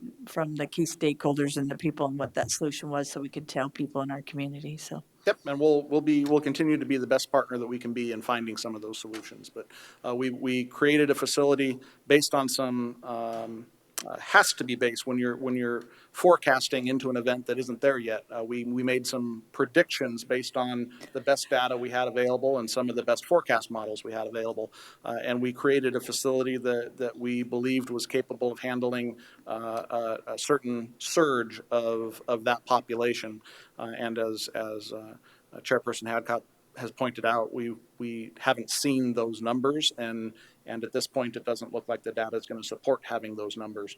So the facility that we built was appropriate for the data that we had at the time, and I also think that the data at this point supports holding fast to that 26th closure date. Madam Chair. Commissioner Drews. I just want to commend Dustin and his crew for what you've been able to do. When we talk about stakeholders, we're not talking about just a handful of people. We're talking about dozens and probably hundreds of people that you've been working with and coordinating all the activities and events with. And so it's a massive undertaking when you get into a situation like this. I understand when you don't really know what the enemy is or when the enemy is going to hit. And so appreciate all the efforts that you and your staff have done on it. Thank you. Madam Chair, Commissioner Roskinick. I remember saying you had once, Dustin, prepare for the worst and hope for the best. So maybe this is a situation where this has happened. Absolutely. Thank you. Holly, we had a department head meeting. Dustin, you were there. We did have some questions on here. Holly, most of it, the departments were taking care of themselves. Is there anything with this, or Dustin, that you have to feel that we need to make a motion on today to move forward on? I know we have some stuff after the fact with John from Human Resources, and anything we miss on this part, John, please feel free to add to it. But I know the public screening was something that, some departments wanted to do, some didn't. Creation of workplace exposure notice, that's going to be with John and the department heads. So that's, if we need to make a motion for him to do that, or we just know that that's going to happen. Creation of a guidance of adjustment process and layout, that's going to be each department head maybe bringing that forward to us when we decide that drop dead date for that soft opening. Face coverings, that sounds like it wasn't going to be mandated. The department heads didn't want it mandated, but if they wanted to do that for their employees, or like in Audra's case, she's face to face with, Register of Deeds, that might be a little bit different, but we will move forward on that when we're opening and they are discussing what they want to do. Janet has done, opened on Monday for a few things that she had to do because she was never going to get caught up unless she did. Holly, have I missed anything in there, or do we have to motion on anything to do with this part today? Yeah, travel, is that on John's Next. ticket? Okay. Next item. Yes, sir. Not that I can think of, Madam Chair. Okay, Dustin? So, I think some of the key points that were brought out at the department head meeting, and I certainly don't speak for all, obviously, but I think moving forward, it's prudent I think we all collectively understand that infection control is something that should be taken into consideration as we move into the future, but sustainable infection control. So make sure that we take reasonable, rational steps in terms of policy and opening and what infection control looks like. And again, emergency management's recommendation is to not necessarily be pathogen specific, but just take general infection control into consideration when we create policy and look at different designs. It's an element that oftentimes gets overlooked, and I think one thing that will come out of this particular era is a heightened sense of awareness of infection control and what that can mean. So, Thank you, Dustin. That was the bottom line, is not to base it on COVID, but and that's what the sheriff's department's been doing in his department since it's been created. So it makes sense to not do it for COVID, but to do it for any infectious disease in the future, so we're not doing a fear factor, is a good way to put it. Thank you. thank you. Thank you. John, you were up next with some of the restrictions, and this was brought forward, not by John, but this has been vetted through John, through the department head and Miss Holly. So that's why John is bringing these forward today. Good morning, Commissioners. John Morrow, Pennington County Human Resources. So before you is a memo suggesting we consider rescinding a few of the prior orders that were put in place to help minimize the spread of any infections. And these were initially COVID specific. And as Dustin has mentioned, we'd like to be looking more broadly at any type of infection. But back in March and early April, we put in place a few types of things that would help us minimize those infection spreads. And I'm suggesting, again, as we look at it today, with your memo are actually the minutes from the meetings where these had been approved. What I'm asking is that we consider rescinding the decision to implement personal travel provisions, which allowed then the departments to suggest or restrict employees' return to the workplace for 2 weeks. Let's go ahead and move on that one first, Okay. John. Okay. So the motion would be, or suggested motion is I move to rescind the personal travel provisions that were approved in April 3rd. So move. Moved by Drews, Second. second by LaCroy. Discussion. All in favor, say aye. Aye. Aye. All opposed, motion carries. John, the second, please. The second one has to do with restricting hiring replacement employees into existing positions. So through attrition during this period of the last few months, we've lost several employees. We asked that the departments then come before you to request permission to actually replace those people. I'm suggesting at this point that we remove that restriction and allow them to hire replacement employees into existing positions. And the motion would be, again, moving to rescind the action that prevented hiring replacement employees into existing county positions as had been approved at the April 3rd board meeting. Thank you. Is there a motion? Move for approval. Moved by LaCroy, Second. second by Drews. Discussion. Madam Chair, Commissioner DeSanto. the reason we enacted that was because we were not certain about income, and we haven't gotten past October yet. And I am concerned that we might be acting too quickly because October may roll around, and a lot of people that I've spoken to haven't really the effects of not working, the effects of the COVID-19 on our finances is just beginning to show up. People had savings, people were able to collect unemployment, so forth and so on. And there may be a little bit bigger backlash in our October revenue than there was in our April revenue, because people weren't actually hurting yet at that point in time. They were kind of going, what's going to happen here? And maybe we'll be back to work in 3 weeks. So we'll get this taken care of now and go forward. But I'm a little concerned that October might bring a different picture. If I could, Madam Chair. John. Thank you. So part of the consideration, and thank you for the discussion on that, Commissioner. Part of the consideration at this point is the fact that these positions weren't included in the cost reductions that were proposed by departments.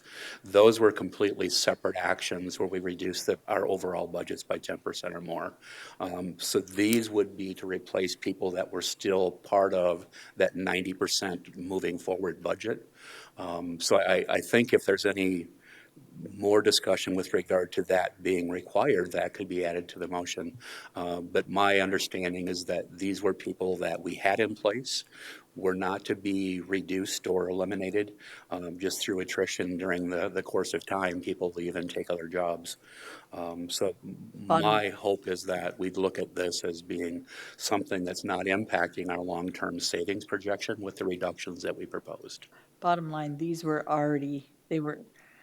we have the cuts and they have them in their budgets now. Okay. So Madam Chair, does that include that we may be bringing in these new employees at the new rates? Good point. No, so thank you for that, Commissioner. The new pay rates actually don't take effect until the first pay period of the new budget year. So it'll be December 27th of 2020. So people coming on board would be coming on at our current scale. Okay. Thank you for the explanation, John. Appreciate it. Sir? Mr. Vargo? Mark Vargo, Pennington County State's Attorney.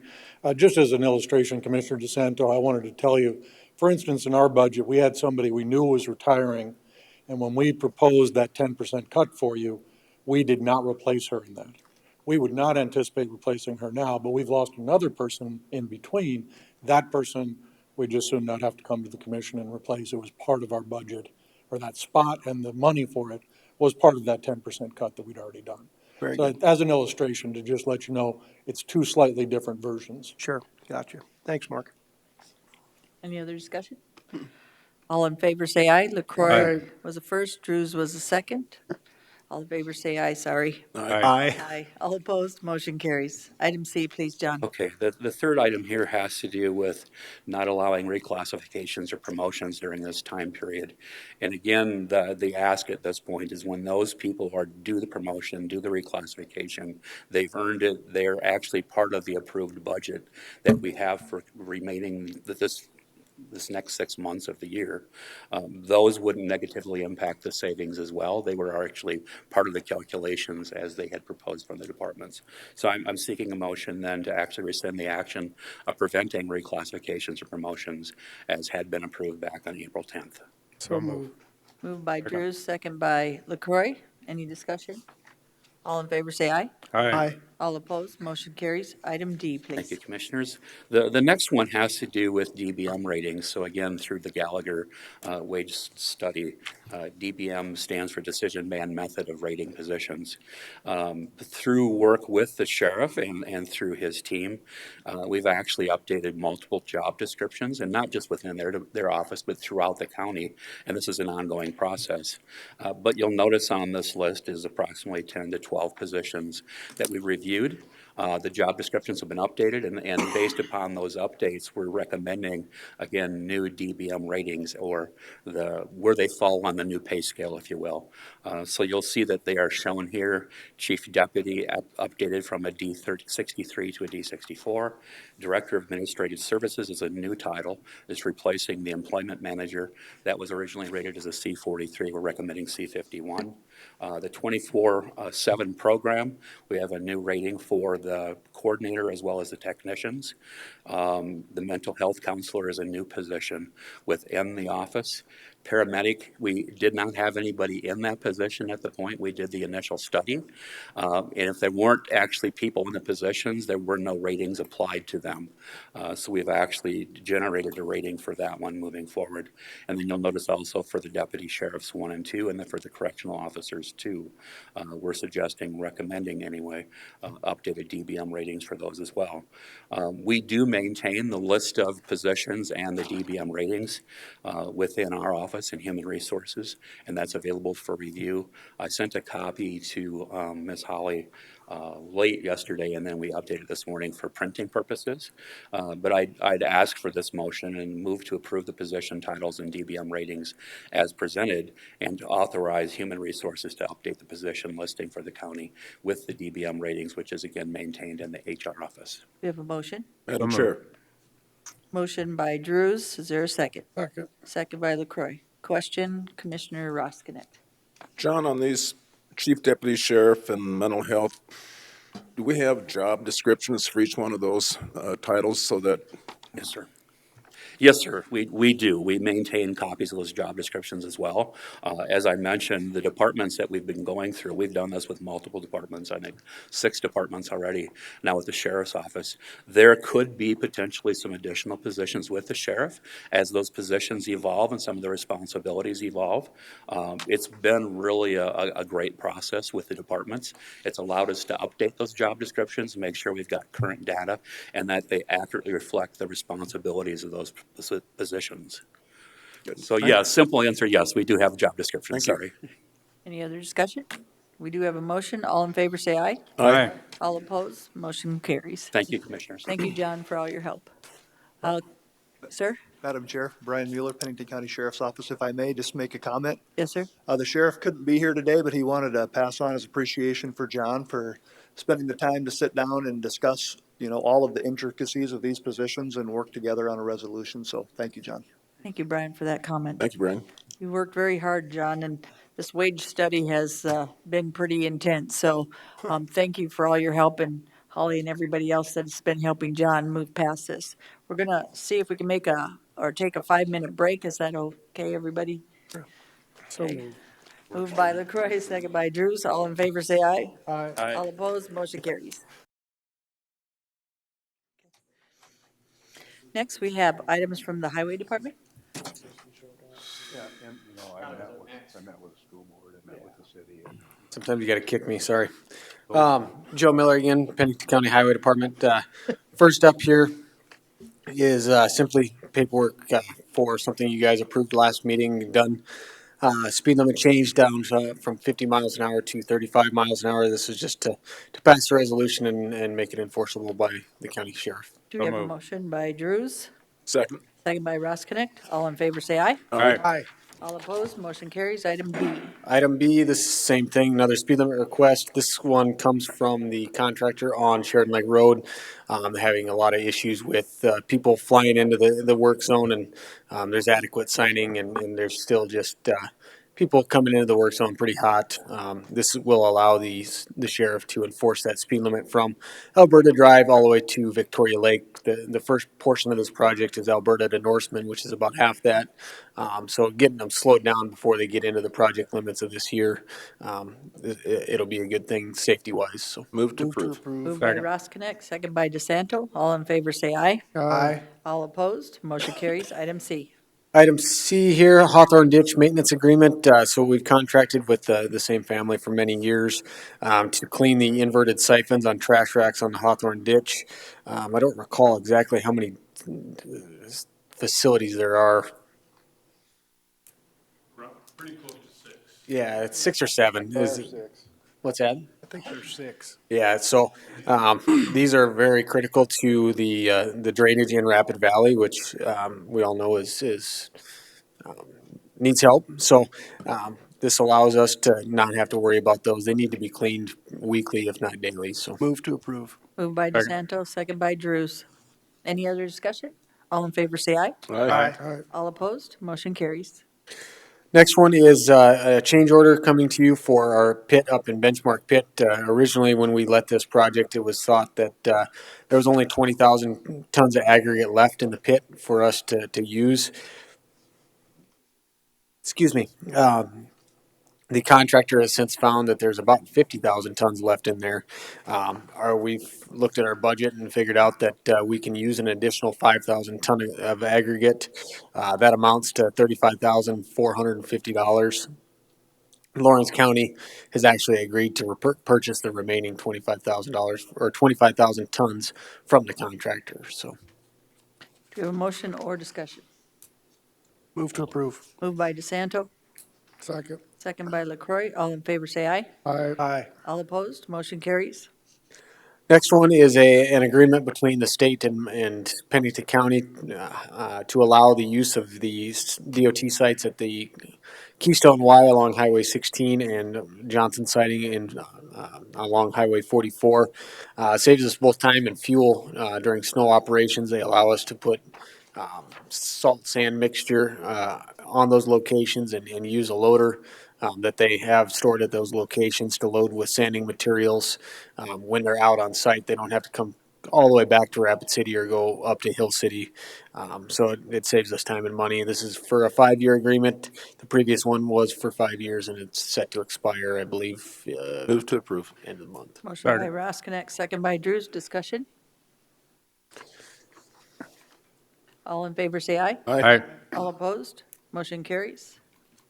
Last one is a modification to an agreement that you guys approved. I don't recall the date. I believe it was in April or May for livestock cleaning and some removals. The Forest Service has requested that we remove 2 of the removals from Palmer Creek. They're going to continue the grazing practices that have been done there previously. So essentially, instead of giving us $7,500, they're giving us $5,900. So. Thank you. Move to approve. Moved by LaCroy, Second. second by Roskinick. All in favor say aye. Aye. Aye. All opposed, motion carries. Item 16 is reduced speed limit and road modification request for Lower Spring Creek Road and Mr. Scott Dirkis. You're back with us, Mr. Scott. Thank you for attending our meeting out at your road on Lower Spring. We appreciated that, sir. Thank you. I appreciate y'all taking the time. Again, I'm Scott Dorcas, Pennington County resident. And when I initially proposed this 2 weeks ago, I was asking for 3 things. One was shade down the road to increase the line of sight. The second was to widen out the approach when we're turning eastbound. And then the third was to lower the speed limit. Sounds like the approach everybody's on board with, as is the highway department, which is very, very much appreciated. But as opposed to that only fixes half of our problem. The speed limit, I've seen the memo from the highway department. I'm still asking that speed limit be reduced to 35 miles per hour. You've all been out there. We've had conversations on the phone last night. Thank you for your time again. For us, it's preventative. the increased traffic, the families out there, the people coming back and forth from the development. The number on their traffic count from a couple weeks ago was 340, 350. As I stated before, that's probably fairly low because school's not in session. You have some people who are working from home. There's a lot of traffic out there, and we're pulling out, whether in a personal vehicle, a pickup car, or with any of the numerous ranch vehicles, tractors, truck and trailer, semis, anything like that. When we're making that left-hand turn to go westbound in Lower Spring Creek, and somebody comes flying over that hill at 50 miles an hour, it's not good. We've had numerous close calls. I can't tell you how many I've had. Double digits, easy, in the last couple of years. There's been 2 unreported crashes there. And what we're asking to do is have that speed limit reduced so that we can prevent very serious or fatal accident there in the future. You've already dropped 2 speed limits today, which I'm sure those residents and those construction workers would appreciate. I'm asking for a third. The highway department's memo of changing the speed advisory signs, well, that's appreciated. There's no teeth to that. And then there's no enforcement action by the sheriff's office. And in my experience, most of the people will drive, the majority of people will drive whatever the posted speed limit is. The advisement is only that. It's an advisement, sort of a loose suggestion. So I don't see that fixing the problem out there, and I don't see that preventing a serious crash in the future. And also the proposal that we pay for the light, the $2,000 light, that doesn't sit well with us. It's a little bit of a slap in the face, honestly, for all the the property taxes and the road taxes, and now we're looking at a wheel tax, which I'm not opposed to. But then all that, and then you want to compromise, and we don't get the speed limit reduction for safety that we're asking for, and then as part of the compromise, we're asked to pay for a $2,000 light. We can get into money, the wheel tax, property tax, all that stuff. It all goes up. Everybody's property tax goes up. We've all paid it. I don't want to go down that road. It's a very minimal expense, in my opinion, to change some signs from yellow to white and have an actual posted maximum speed limit out there. As we said, for preventative measures, in my opinion, there will be a crash there in the future, and it's just a matter of time until it happens, and I'm asking you guys to lower that speed limit and prevent that. I've heard the argument a couple times, or the position maybe, that people are going to drive what they're going to drive. That doesn't hold a lot of water with me. The majority of people are going to drive the posted maximum speed limit or thereabouts, and there's always one or two that are going to do their own thing. But the majority of people are going to follow that. And I know I'm the one standing up here bringing this proposal and this request to you. But I'm speaking for all the residents down there, there's always 5, sometimes 6 or 7 families that live in that area that have to use that intersection. In addition to the people from the development, the other ranchers down the creek, I think there's 50 to 60 houses down there.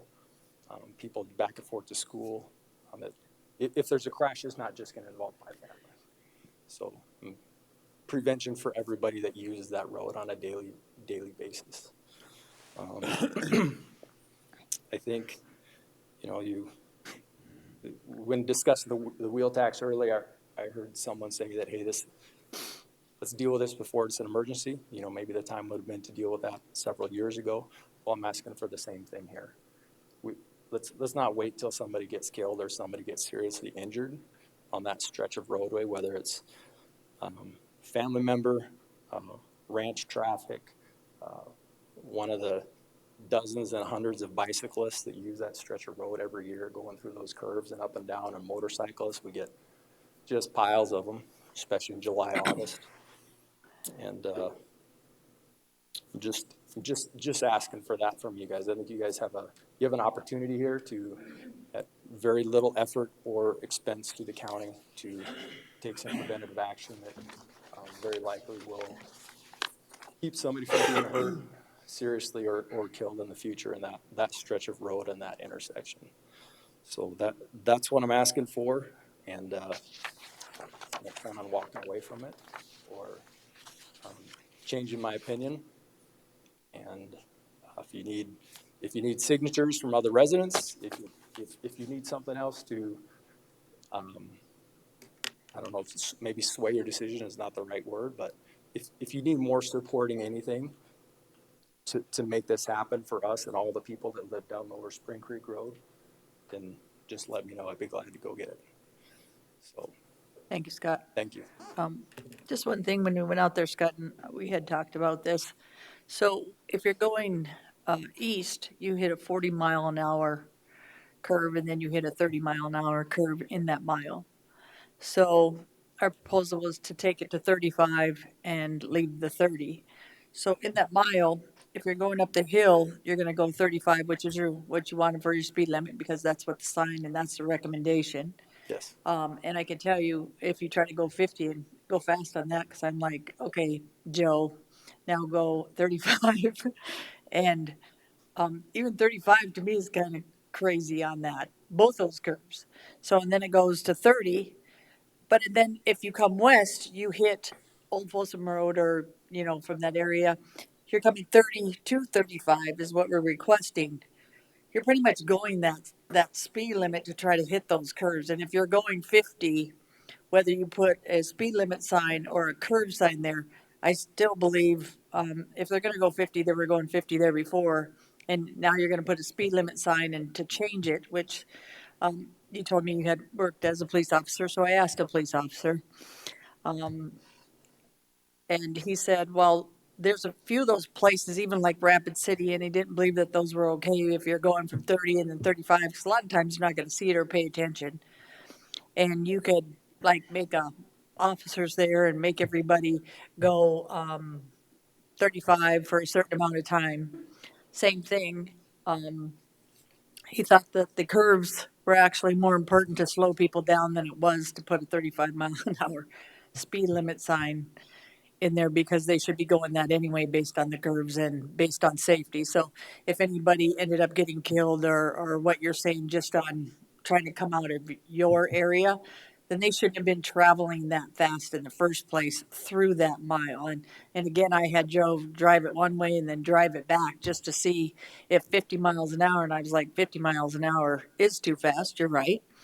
But those curves, every time he tried to, if he tried to go at 50, there's your safety factor. So it already, bottom line is, common sense says they slowed you down anyway. And then Joe has some other stuff where they're engineering and some other things that he can talk about besides this. But bottom line, Scott, I appreciate you coming forward, and I appreciate you wanting to take that curve down. You had said going west that there would be an issue coming off, the top of that road. You guys would be helping the safety factor by most of the issue going east, of course, by curving or taking that part of that hill off in order to exit out. Again, if I'm coming over that curve and I'm not doing 35 or I'm not doing 30 anyway, I don't see where the speed limit's going to make the difference, because if I can't even listen or see what a curve's doing for me, which I usually see more than anything else, I don't see what a speed limit sign would do. Well, couple of things that I would, I guess, pose to that is that speed limits are enforceable. I don't drive fast where I can't see. I don't drive fast in curves or hills or in the dark or the fog or the snow where I can't see. But there's a lot of people that do. So there's a lot of people that they're only going to follow the speed limit sign if it's posted white and says the maximum speed limit here is 35. Yellow tab, it's a guideline. Hey, let's see how fast we can take this corner. We hear it all the time. We're out there pulling. You hear the tire. Is that foolish on their part? Yeah, absolutely. We've had our mailboxes taken out. We've had people go through the fences because they're going too fast, and the maximum speed limit is different from the speed limit advisories if there's some enforcement action to it. And I don't want to throw up a white sign and have a deputy post it out there for the next 3 weeks and write a pile of tickets. But it gives you that extra tool.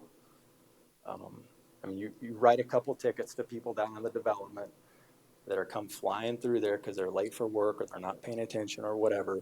After you've had, signs up, they got the little flashing radars, hey, speed change, flag, there's all kinds of stuff they can do to make that change positive without just showing up out there and writing a bunch of tickets. And if you have to write a few tickets, sometimes people don't listen until it hits their pocketbook. So I don't want to be that guy. I'm not asking for, a daily deputy out there for 6 hours to write a pile of tickets. But people are going to follow the posted limit for the most part. And it's... Madam Chair. Thank you. One more thing, if I could have a follow-up. The flashing light, I guess for me and for most people, I know, like you said, taxpayer dollar, but this would be a change of something that, based on facts and information from our highway, that I truly believe is good. But I also think if you're worried about the safety of people, that's going to hit me more at night or anytime that you remember that this is a dangerous area. I think more people, and it's funny, and I can swear I didn't say this to the policeman. He said, it would probably be better to have a flashing light there. And I said, well, that's funny you said that because that's exactly what I said. He said, because people seem to pay attention more of that than they do dropping the speed limit. So, and you already know, you might have someone get a few tickets out there, but I don't think they're going to post anybody out there either, unless we say, okay, Sheriff, let's go do that and show these people for a while that this is a dangerous thing, and we should post people and give people tickets after a while. So, I guess I would think I would, and obviously other people have said that if you had something flashing, that would make the difference of them paying more attention. So that's just a few people's opinion, but just from seeing and being on city council, from having lights at intersections and signs at intersections that say pedestrian crossing and things like that, did people ever pay attention? If you look at the statistics, no. What made people pay attention was they either had to put a flashing light or something to make people more obviously aware that there's a bigger danger than you just letting people go across the street. We've had people hurt here. So you're saying people were hurt there and they could be hurt there. Like I said, I think they're more likely to see that than slow down to your 35 or in that area. And I also believe that if they're going those curbs too fast, whether you put a speed limit sign there or not, they're not still going to slow down. They're going to do what they need to do. And that's the majority of the people, I believe, will see the flashing. So, Madam Chair. Commissioner DeSanto. I went out and visited with Scott there at that intersection. What was it, 11:15 in the morning? Yes, sir. On a Tuesday. And while we were visiting, I think only 4 cars came by, but all 4 cars were doing at least 55 miles an hour.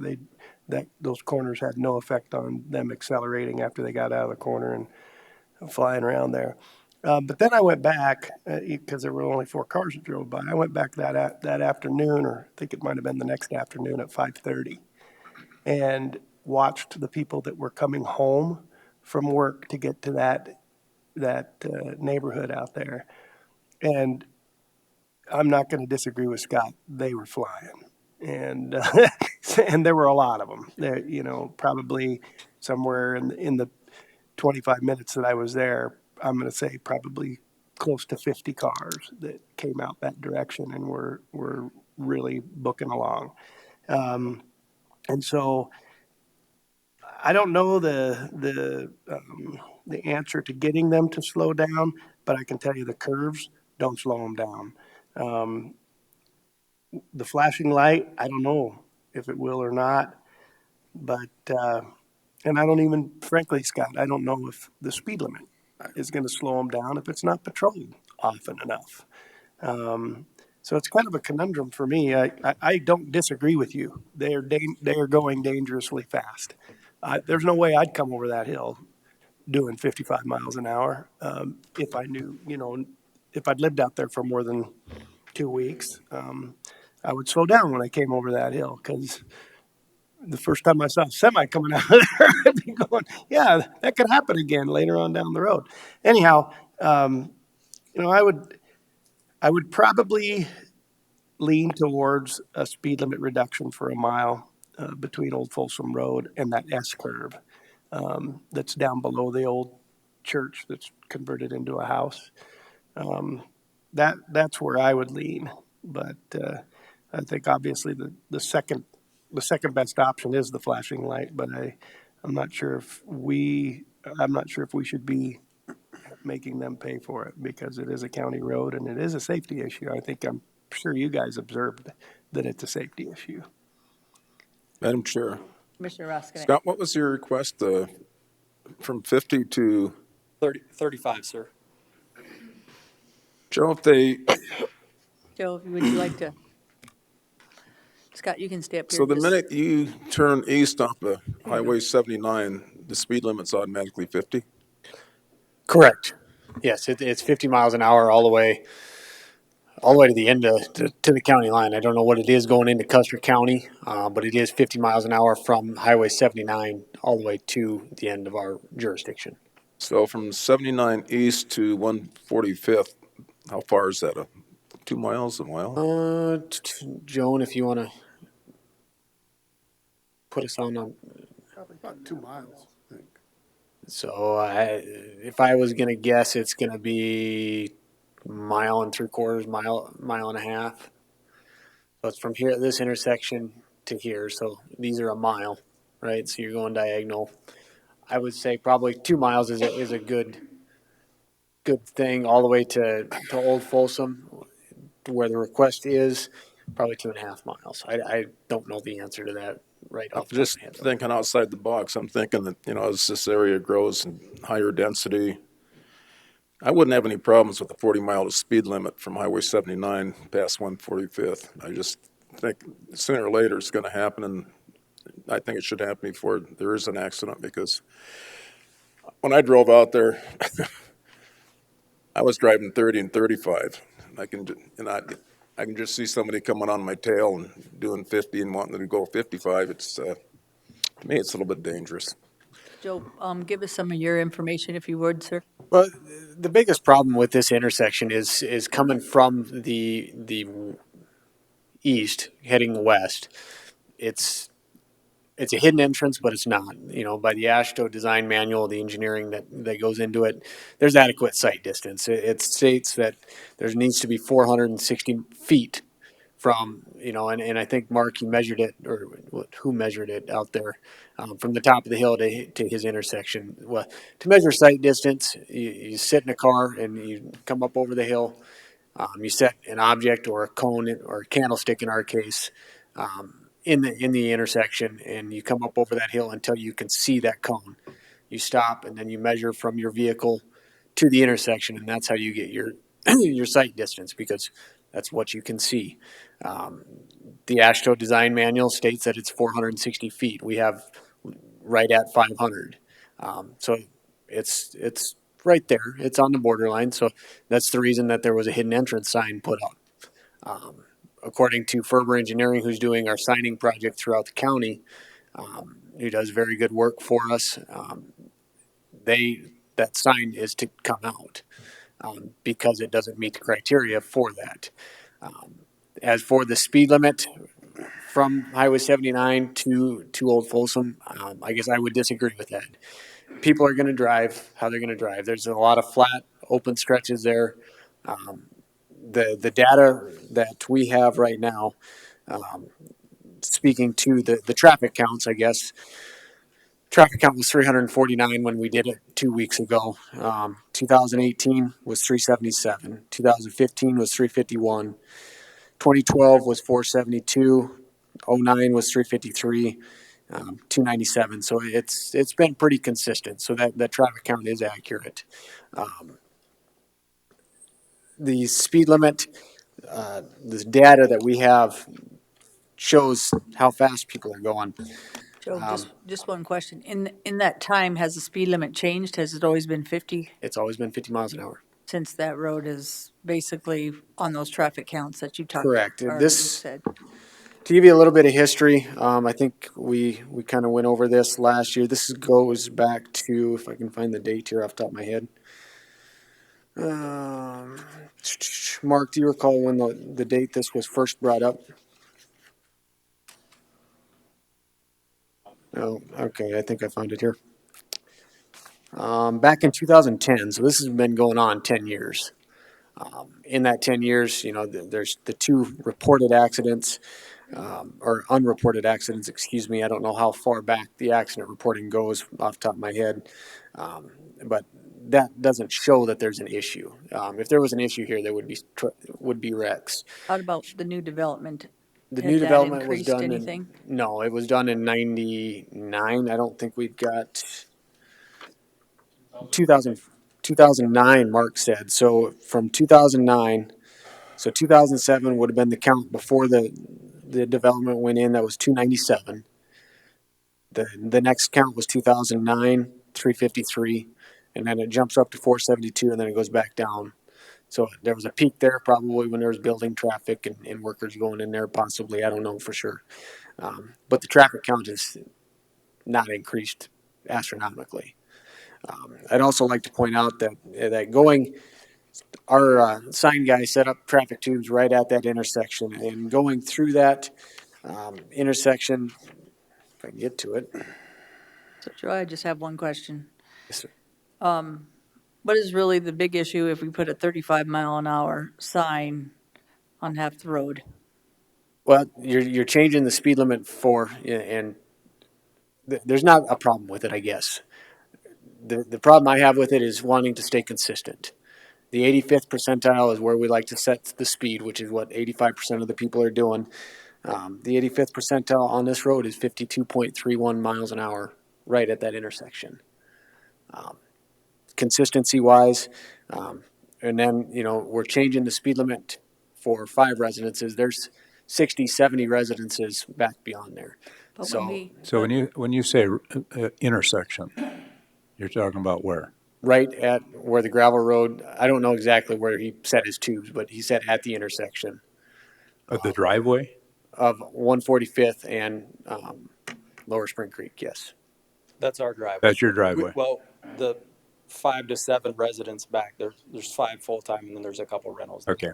Thank you. That's our only way out. Well, and then Joe, why I'm saying that too is because then you can use the same argument up against the curves when we went around them. We really have to go 35 miles an hour between that area to Old Folsom anyway because of what we'd set for the curve.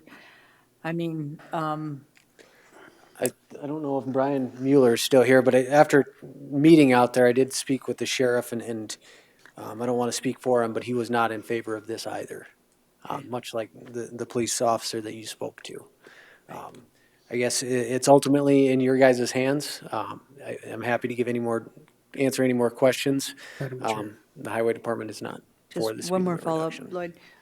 So changing that, would that hurt the highway department in any way? Meaning if we had to do a 35-mile-an-hour speed limit because we wanted to change the one curve to 35, we would just change a couple of signs and then we'd...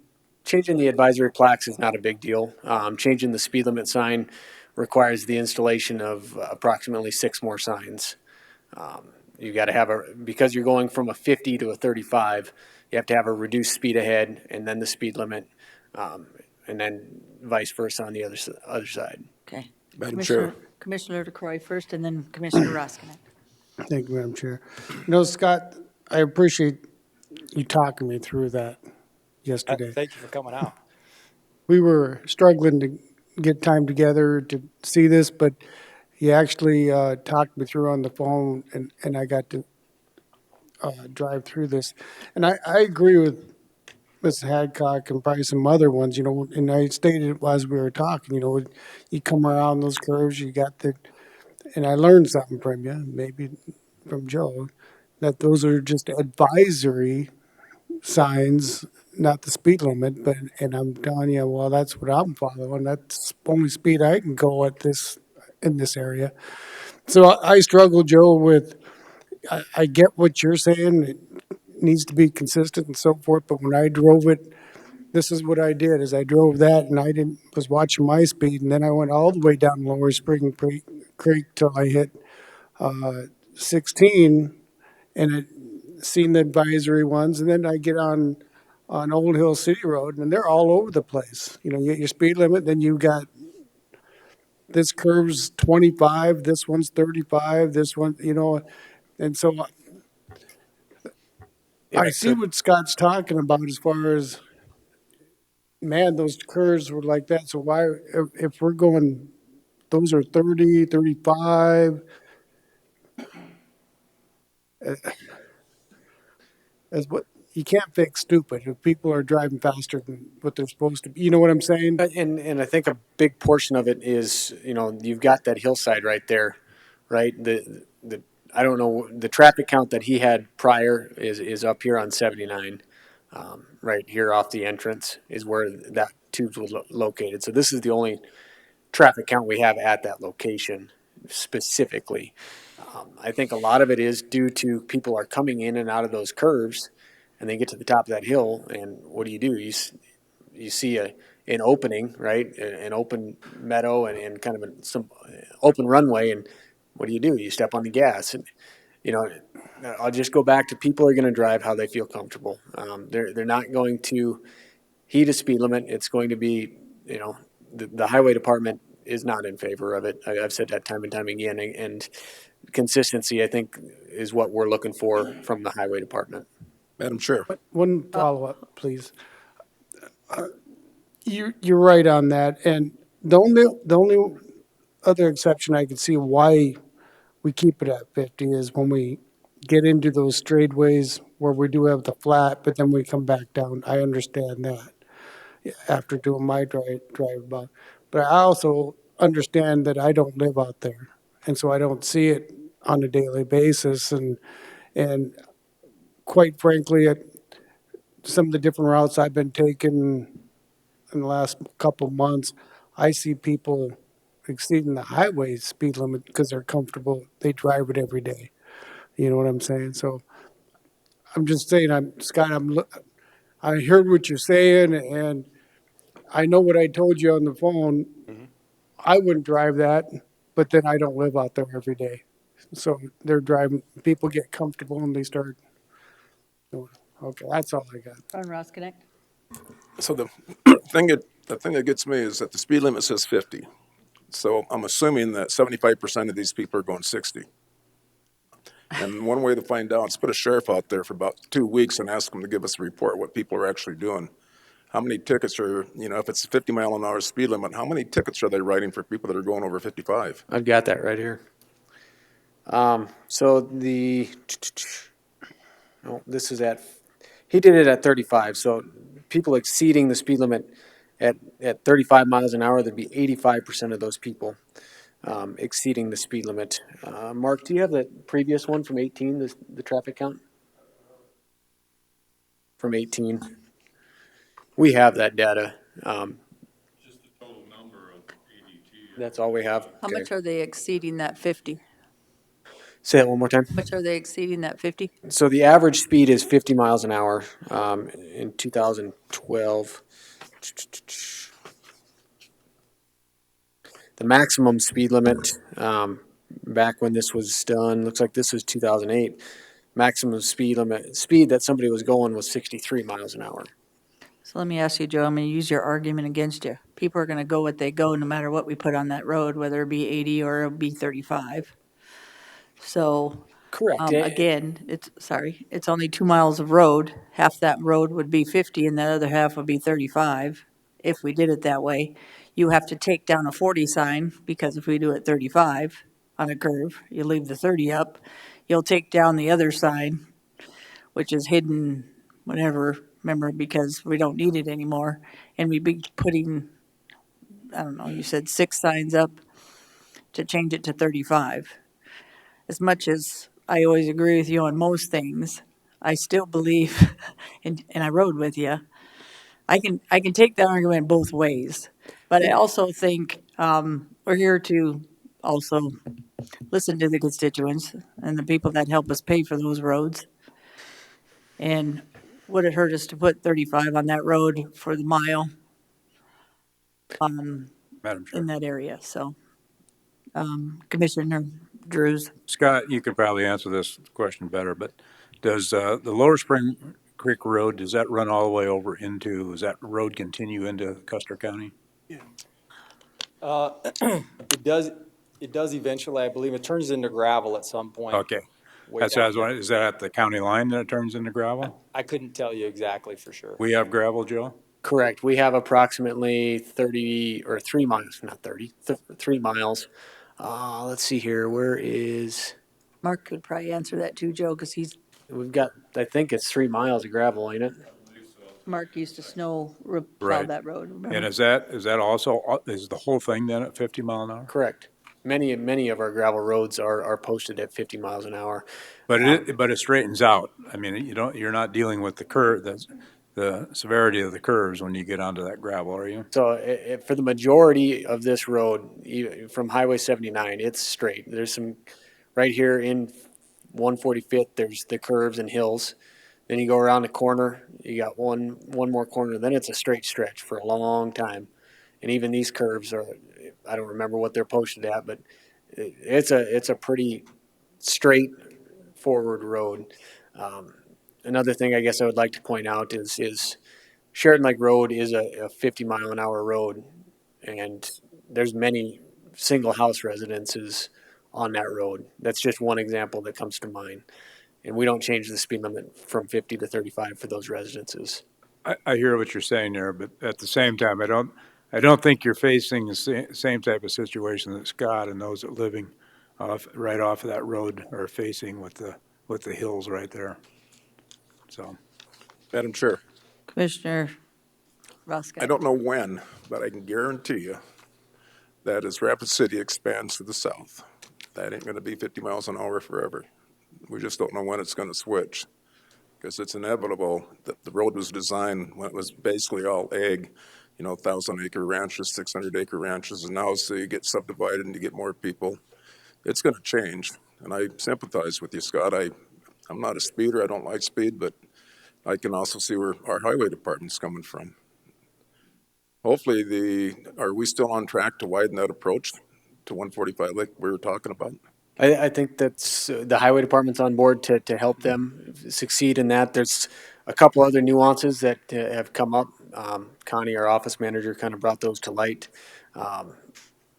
Speaking on that, if I may, I guess at some point, if the highway department is going the wrong way, going to maintain that approach, this portion, where he has moved his fence, this is private property. So if that approach is widened and that's turned to gravel, technically the highway department's not able to maintain that because it's not public right of way. So at some point, that should get donated to the county if the approach is widened or the intersection is widened. I don't think he's going to mind that if you're going to maintain it anyway. Well, it's not his property. I can't speak for Tom Dog, and he owns that property. But you know I what would I'm guess saying. He probably does not have a problem. And Joe, what we're thinking, or what Gary had just said, and I think it is a good compromise of taking it to 40. You wouldn't have to change the turn sign. You take it 50 to 40 for that mile, and then go back to 50. I think that's a good compromise in the sense it makes sense. We already have the 40 sign. We go to 30. It kind of makes it consistent moving through. I guess that would be, I believe, a good compromise, and it makes sense. So if we have a motion to that, if we have something. Can I just have a question on that? Yes, sir. Are you talking take the maximum speed limit, the posted, the white sign, the maximum speed limit down to 40? Yes, sir. right. We're talking from 79 to Old Folsom, or are you just talking that On that mile area. That mile stretch? Yes, sir. Wow. Okay. Yes. That'd be my motion.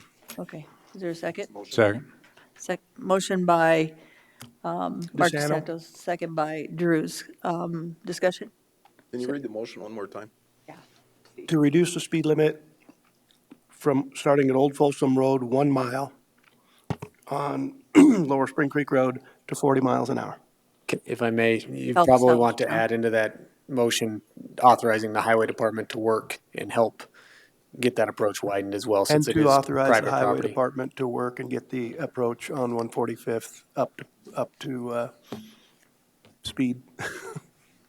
Thank you. I have a question. Hold on just a Yes, second. ma'am. Was that okay with your second? That's okay with me. Okay, So Scott. my question is, have we measured that? Does that mile cover, if we're going to drop the maximum speed limit from Old Folsom going 1 mile to the west, that should get us through all that and past that Doesn't go. residence? So what, Scott, so much like Dunn Road that they approved last time, we'll have to bring a separate resolution back next time. We don't have a resolution prepared for that.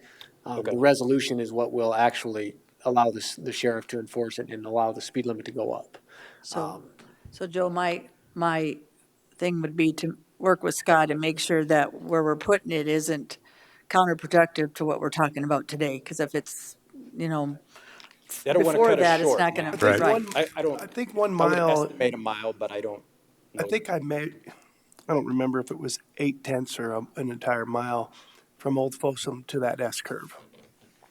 Yeah, I didn't measure it while we were out there, but that is part of what we will do with the resolution coming back. And So Joe, that's probably part of the motion needs to be to direct us to draft that resolution and bring it Yeah. back as well. and to work with the residents in order for us to, Okay. okay, Yeah, because that's going to be approximate. right. Because And- we want to go, obviously, past the intersection, that residence you can see right at the corner. And then there's another big draw that you can't see. And then once you come out of that, then it's open hayfield, straight road. So whether it's a mile, 1.2, whatever that exact distance is, Okay. is what we would be asking So we for. do have a motion, but Joe, what we're saying is work with the residents, work with common sense and your engineers and stuff to make sure what we're doing from the 50 into the 40 makes sense as well. You were a police officer, you work still in the law enforcement. I'm sure you have enough expertise with Joe to figure that out. And then, Joe, you already know with the curve and stuff, and Scott, maybe talk to your friend about that, dedicating that, working with Joe so that they can take that over as well. And like I said, it'd probably make more sense for us to do that, and it's done right too, so. And one portion of that, that will cost money, probably a couple $1,000s to get that surveyed and that right of way dedicated to us. So I guess my personal opinion, that shouldn't be on the highway department personally, but that's your decision. Okay, work with Scott and see what solution you can come up with. If I'm correct, board, I can speak for all of us on that? Okay. I don't want to speak for Tom Goggin and donate his land for him. So, Try not so to do just, that. just to recap, of what I just heard is probably, there's going to be some cost to the right of way, so they're going to check on that. He's going to check on where the start and stop is and have a resolution and work with you on that. But the cost part, he should probably bring back to us but he's still going to work with the right of way, but Right. Well, Joe will bring us back all that information on the right of way. He'll bring back the speed limit. Scott will have the information with Joe to see if the resident's dedicating it. We could see what the costs are and then Yeah. figure out that, Scott, we're giving you and making you pay for everything. I Other was than just that, you're good. thinking, if the speed limit thing, if we try that before the right of way, to see if that's going to solve the problem, but both, okay. Yeah, because we still have that resolution coming forward. And then, Joe, anytime we have anything to do with this issue, contact Scott and he can contact the Madam Chair. residents. Commissioner Drews. Relative to what Commissioner LaCroix is just saying, I don't think whatever happens, I mean, that corner still needs to be cut down Okay. for safety, no matter what that speed is for allowing them to in and out of there. So that's really not an issue for me at all. That'll have to just come later after the highway department has worked with the landowner and figure out exactly how we can do that. It's quite the process, so. Yep. Thank you. All right. Sorry, Joe, we usually agree. You really get this down with Mark and we respect you, but sometimes there's got to be compromise. So thank Way you. the cookie crumbles. You guys are the boss. Thank you. And thank you, Scott, for bringing this forward. Thank you all. Appreciate it very, All right. very much. All in favor of this resolution or this solution, say aye. Aye. Aye. All opposed, motion carries. Thank you, Kara. I talked too much. Item 17, Appointments? appointments. Is there a motion? Move to approve Catherine Johnson and Charles Johnson to the Planning Commission for the terms of 3 years effective July 1st, 2020. Moved by LaCroy, Second. second by Drews. Charlie, you are here today. Would you like to speak on, since you've sat through all of this meeting, Charlie? And Charlie, he never speaks much, so we should probably know that it's going to be like a few seconds. Yeah. Hi, Holly asked Charlie. me to attend because you folks might have a question or two that you're not familiar with who I am. I'm not exactly a drop the microphone kind of person, so to give you a head start. And the other one is you won't take it out of my hand either. So that's about the best thing I could say from you. Charlie, I've worked with you on committees. You do a very good job. You thoroughly vet stuff. You actually went through our what's called VHR committee a few times, and you head that. So for you to come back on here, and after watching you, I didn't know you before then, you were very kind to people. And that was one of the harder issues we've had in Pennington County to deal with. I appreciate you, sir. So anything else, folks? All right. Thank you. Welcome aboard. Appreciate you willing to serve. Yep, Yeah. thank All you. in favor, say aye. Aye. All opposed, motion carries. Now I'll go away like a bad headache. If you'd like to come to all our meetings, we appreciate you, Charlie. Application for discretionary formula to specified properties. Ms. Holly.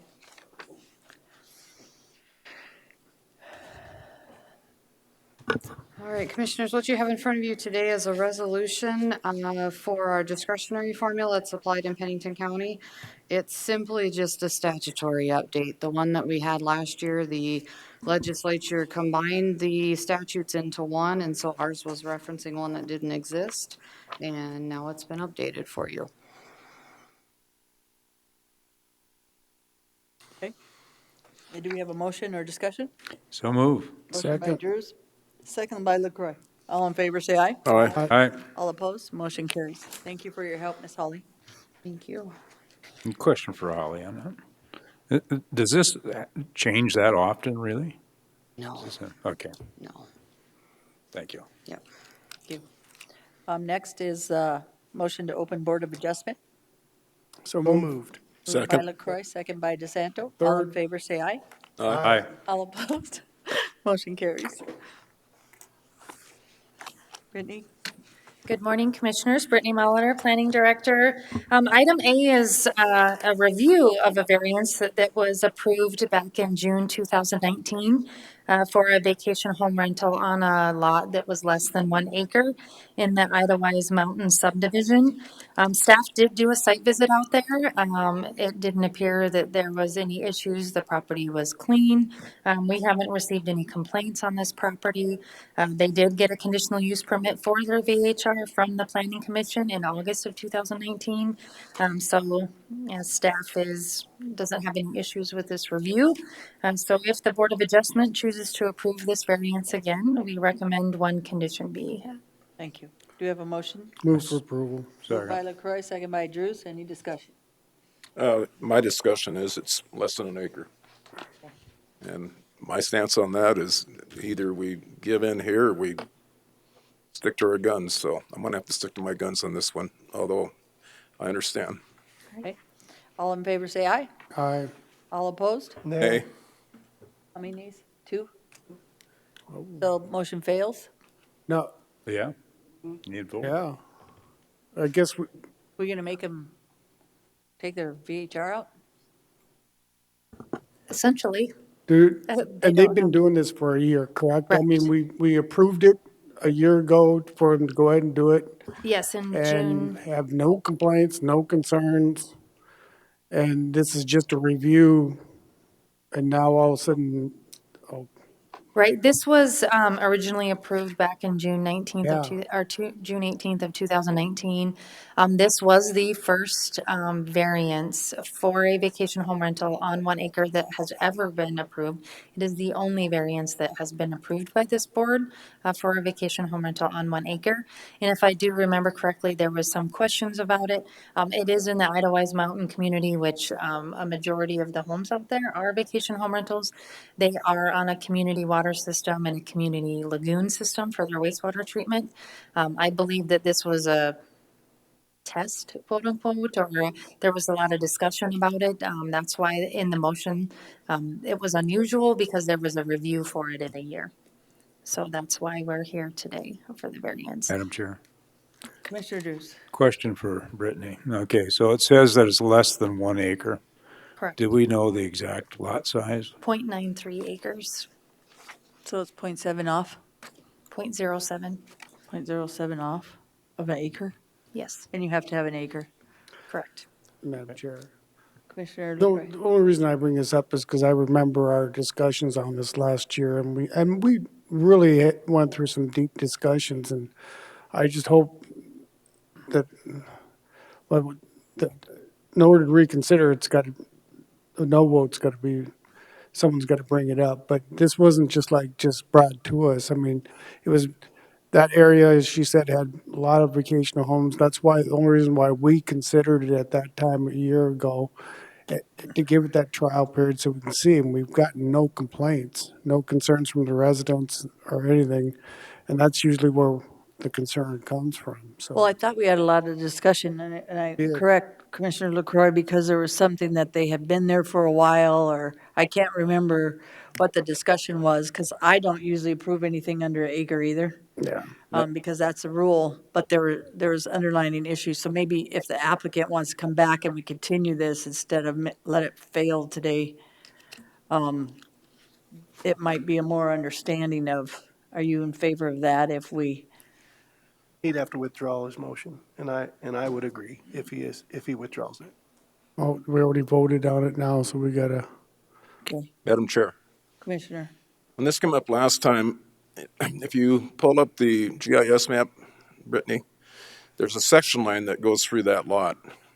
There's got a little triangle down there.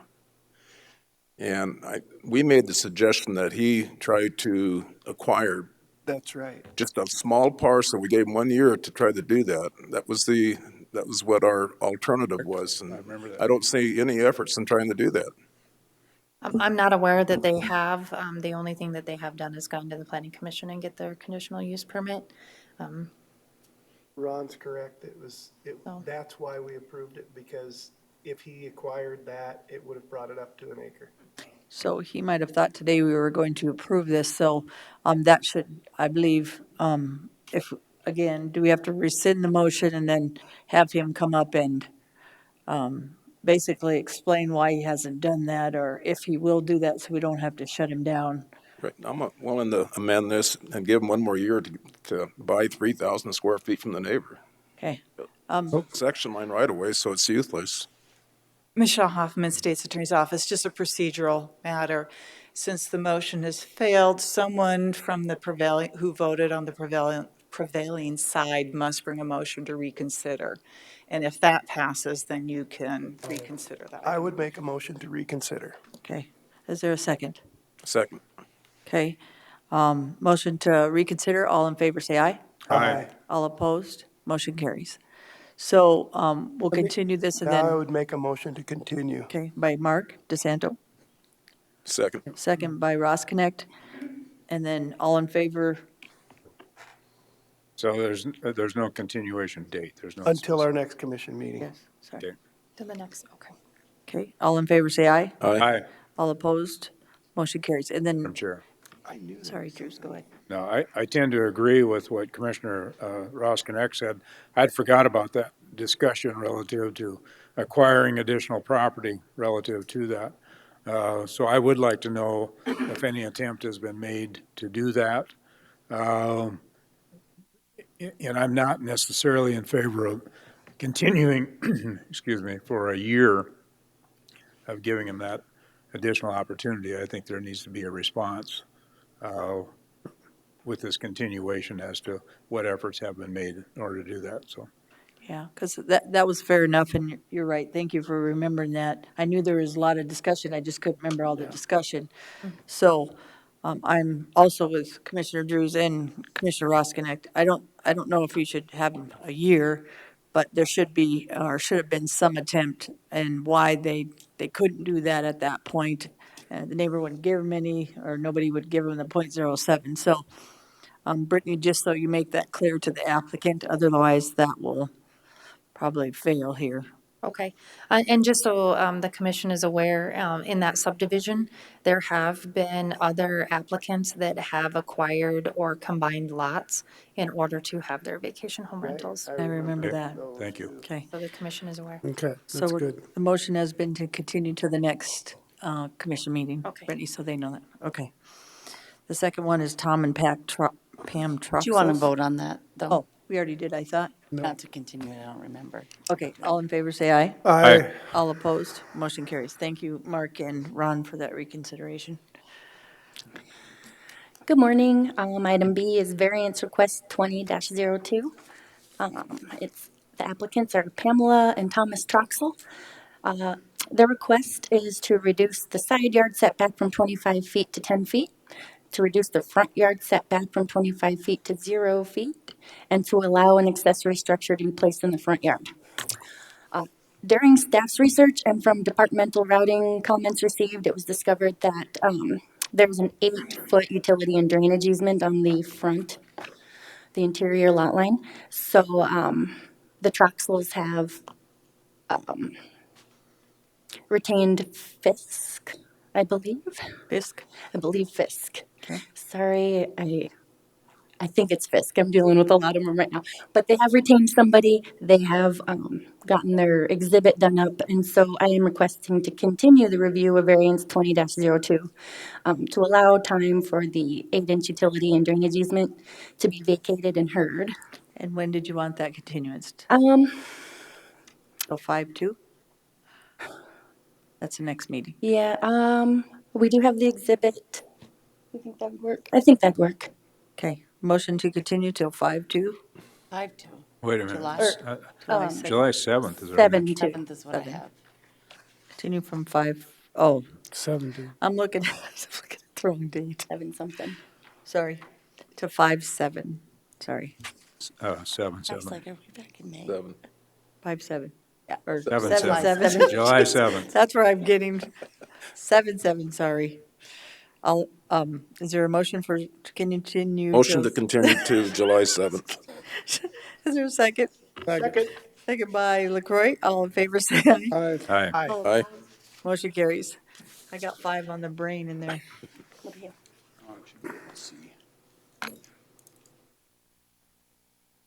Jason, you're having a continuance to 7/7, or we're moving forward? We're moving forward. Okay. Morning, Commissioners. Jason Fenton, County Planner. Agenda item C is variance 20-04. The applicant is Joel. Applicants are Joel and Lisa Porch. Joel is in the audience if you have questions for him. Site location is off of Windmill Road near Kiefer Ranch Road, located off of Neck Yoke Road. The applicants are requesting to allow a shop building to be located in the front yard of the subject property.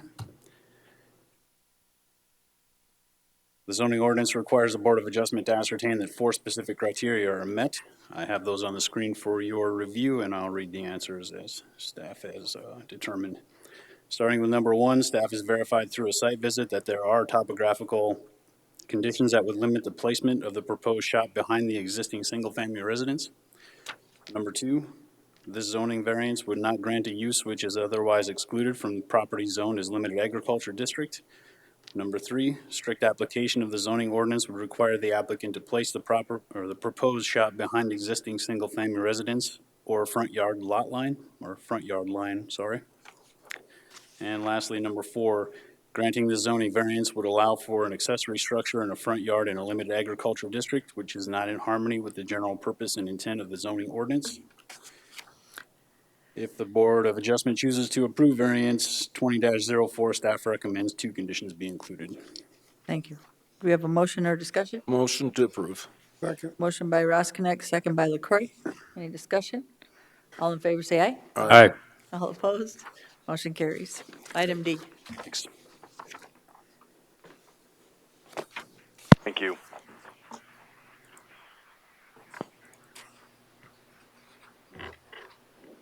We do have Mike Bohm on the phone.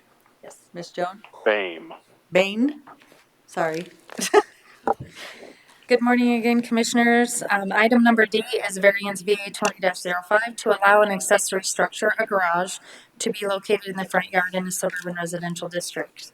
Staff does have the 4 criteria up on the screen. Staff has verified through DOE records that the existing single-family residence was constructed in 1974. Staff did go out and visit the site. There is some topographical constraints on this property. There are deep ravines and the lot is heavily wooded. That this setback variance would not grant a use which is otherwise excluded from property zoned as suburban residential. A strict application of the zoning ordinance would require the applicant to place this accessory structure in the rear yard. Granting this variance would allow for an accessory structure in the front yard in a suburban residential district which is not in harmony with the general purpose or intent of the zoning ordinance. And at this time of the staff report, staff has not received any complaints or comments from the public regarding this variance. This lot does consist of 0.85 acres. The access is off of Alpine Lane in the Idlewild Mountain Development. There is no special flood hazard area on the property, and a single-family residence is on the property. This was routed through the interdepartmental review. There was no items of concern that came up. And staff's recommendation is if the Board of Adjustment chooses to approve this variance, staff recommends one condition. Madam Chair, Commissioner LaCroy. move for approval with one condition. Second. Moved by LaCroy, second by Roskinick. Any discussion? All in favor say aye. Aye. All opposed, motion carries. Mike, do you still want to speak? You've been approved unanimously today. Want to talk us out of it? Okay, thank you. Commissioner DeSantis wanted to know if you wanted to talk us out of it. No, I don't have anything. Good work, and thank you. Thank you, Mike. Have a good day, sir. Bye-bye. Have a good day. Move to close the Board of Adjustment. So moved. Moved by Drew, second by LaCroy. All in favor say aye. Aye. All opposed, motion carries. Consent agenda, Miss Brittany. The Board of Commissioners uses a consent agenda to act on non-controversial and routine planning and zoning items. The consent agenda is acted upon by one motion and vote of the board. Items may be removed from the consent agenda and placed on the regular agenda at the request of a board member or a citizen. The consent agenda for planning and zoning contains the following one item. Item E is the second reading of rezone RZ 20-02 and comprehensive plan amendment CA 20-02 for Dick Compass, and approval is recommended. Thank you. Anybody from the public wish to remove any item from the planning consent agenda? If not, commissioners, any removal? If not, motion by LaCroy, second by Roskinick. Any discussion? All in favor say aye. Aye. All opposed, motion carries. Jason, regular agenda item, please. Item E, sir. I believe it's agenda item F, ma'am. Jason Fenton, County Planner. Or F, I'm sorry. Agenda item F is proposed road naming to White Buffalo Road. The Pennington County Planning Department received a road naming application to name a 3-mile, 24-foot wide existing access easement to White Buffalo Road. This is on your screen, the proposed 3-mile stretch of that easement that we're talking about. Through the county addressing review process, Emergency Services felt naming the easement was more appropriate than assigning an address off of Merritt Road. Kind of where this arrow is pointing here to the far left is a proposed residence in a shop building. Rather than giving it an address off of Merritt Road, Emergency Services thought it'd be better just to name this portion of easement to. So the applicant did vet White Buffalo Road through Emergency Services, and they did approve it. Okay, do we have a motion? Move for Madam approval. Chair. Moved by LaCroy. Is there a second? Second by Deb Hadcock. Discussion. Jason, so what's the name of the road right now? It's not currently not named. It's Not at all? It's an Not access that portion easement. of it? No, sir. Okay. There is one residence on there right now, right here, that will need to be readdressed off of White Buffalo Road. The easement has the potential to serve up to 7 different lots back here. So if development occurs, it would be better for emergency response to have a road name out there. Okay. So have we heard from the resident that lives there. Yeah, she's willing to change her address. Karen? Okay. Motion by LaCroy, second by Deb. All in favor, say aye. Aye. Aye. All opposed, motion carries. You had two item Es. No, that's okay. It's just funny because I said it and I was like, okay. Item G, you're good, Brittany. So item G is ordinance amendment OA 20-02 to amend section 506 building permits to replace and supersede the existing 506 building permits of the Pennington County zoning ordinance. The reason for this,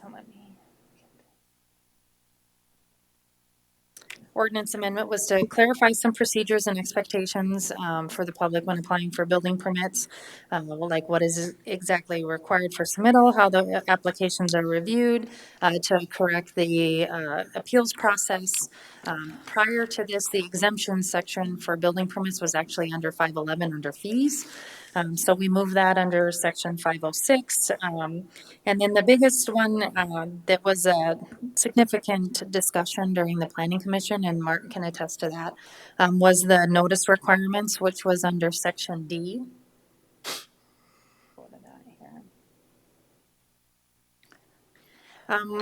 With the changes due to the Senate Bill 157 that went through with these reviews by administrative reviews, they require 14 days to submit an appeal. And Michelle can speak more to it on the legal aspects of it. But when you have those appeals that have to be, are subject to the 14 days, there's a question of notice. If people don't even know that that action is occurring, how would people know to be able to even appeal? So there was a concern that there would be a due process issue. So that is why we put this in this section of the ordinance. There was significant discussion by the Planning Commission. It did, as it stands right now, the Planning Commission did vote 3-2. On this to move it forward. There was some discussion of removing that, changing that, altering it based upon maybe some concern of how we do those notices, onerousness, and Mark can maybe discuss more of that. But so there were some concerns of that. So I wanted to bring that section to light because the Planning Commission did discuss it at length. So if there's any questions from the board regarding that, staff and the state's attorney's office did feel that we wanted to bring it forward and at least have the board have the opportunity to discuss it due to the fact that there could be potential due process issues if it ever came about with that. Well, Brittany, what do you think? You are our planning director. Do you feel that something needs to be changed on here? Do you need to review that more in order to figure out basically what you should do? Or tell us, you've been in this process a long time. And Michelle and I have discussed it at length, and with that new legislation going into effect in July, that's kind of what causes the issue for our office. If, say that someone's building something, we do have to meet our ordinance requirements. So when I review building permits and staff reviews it, we still have to meet our ordinance requirements. But let's say that somebody didn't want something somewhere, or we're concerned about a certain building being built. If that 14 days had passed since I approved it and they weren't aware of it, let's say they didn't start construction for 15 days. Their appeal process or their ability to appeal that building permit or my decision on that permit has lapsed. So they really have no appeal authority. They have no way to bring it to you or to the courts or anything. So that's the concern. How do we address that? But unfortunately, with the way that new legislation has gone in, that's kind of where we're at.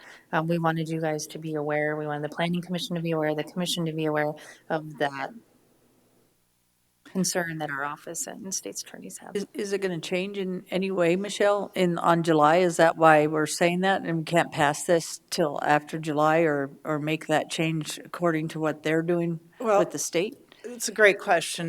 Michelle Hoffman, State's Attorney's Office. Under the current statute and the present and the future statute, administrative decisions by the planning director are reviewable and may be appealed to the Board of Adjustment.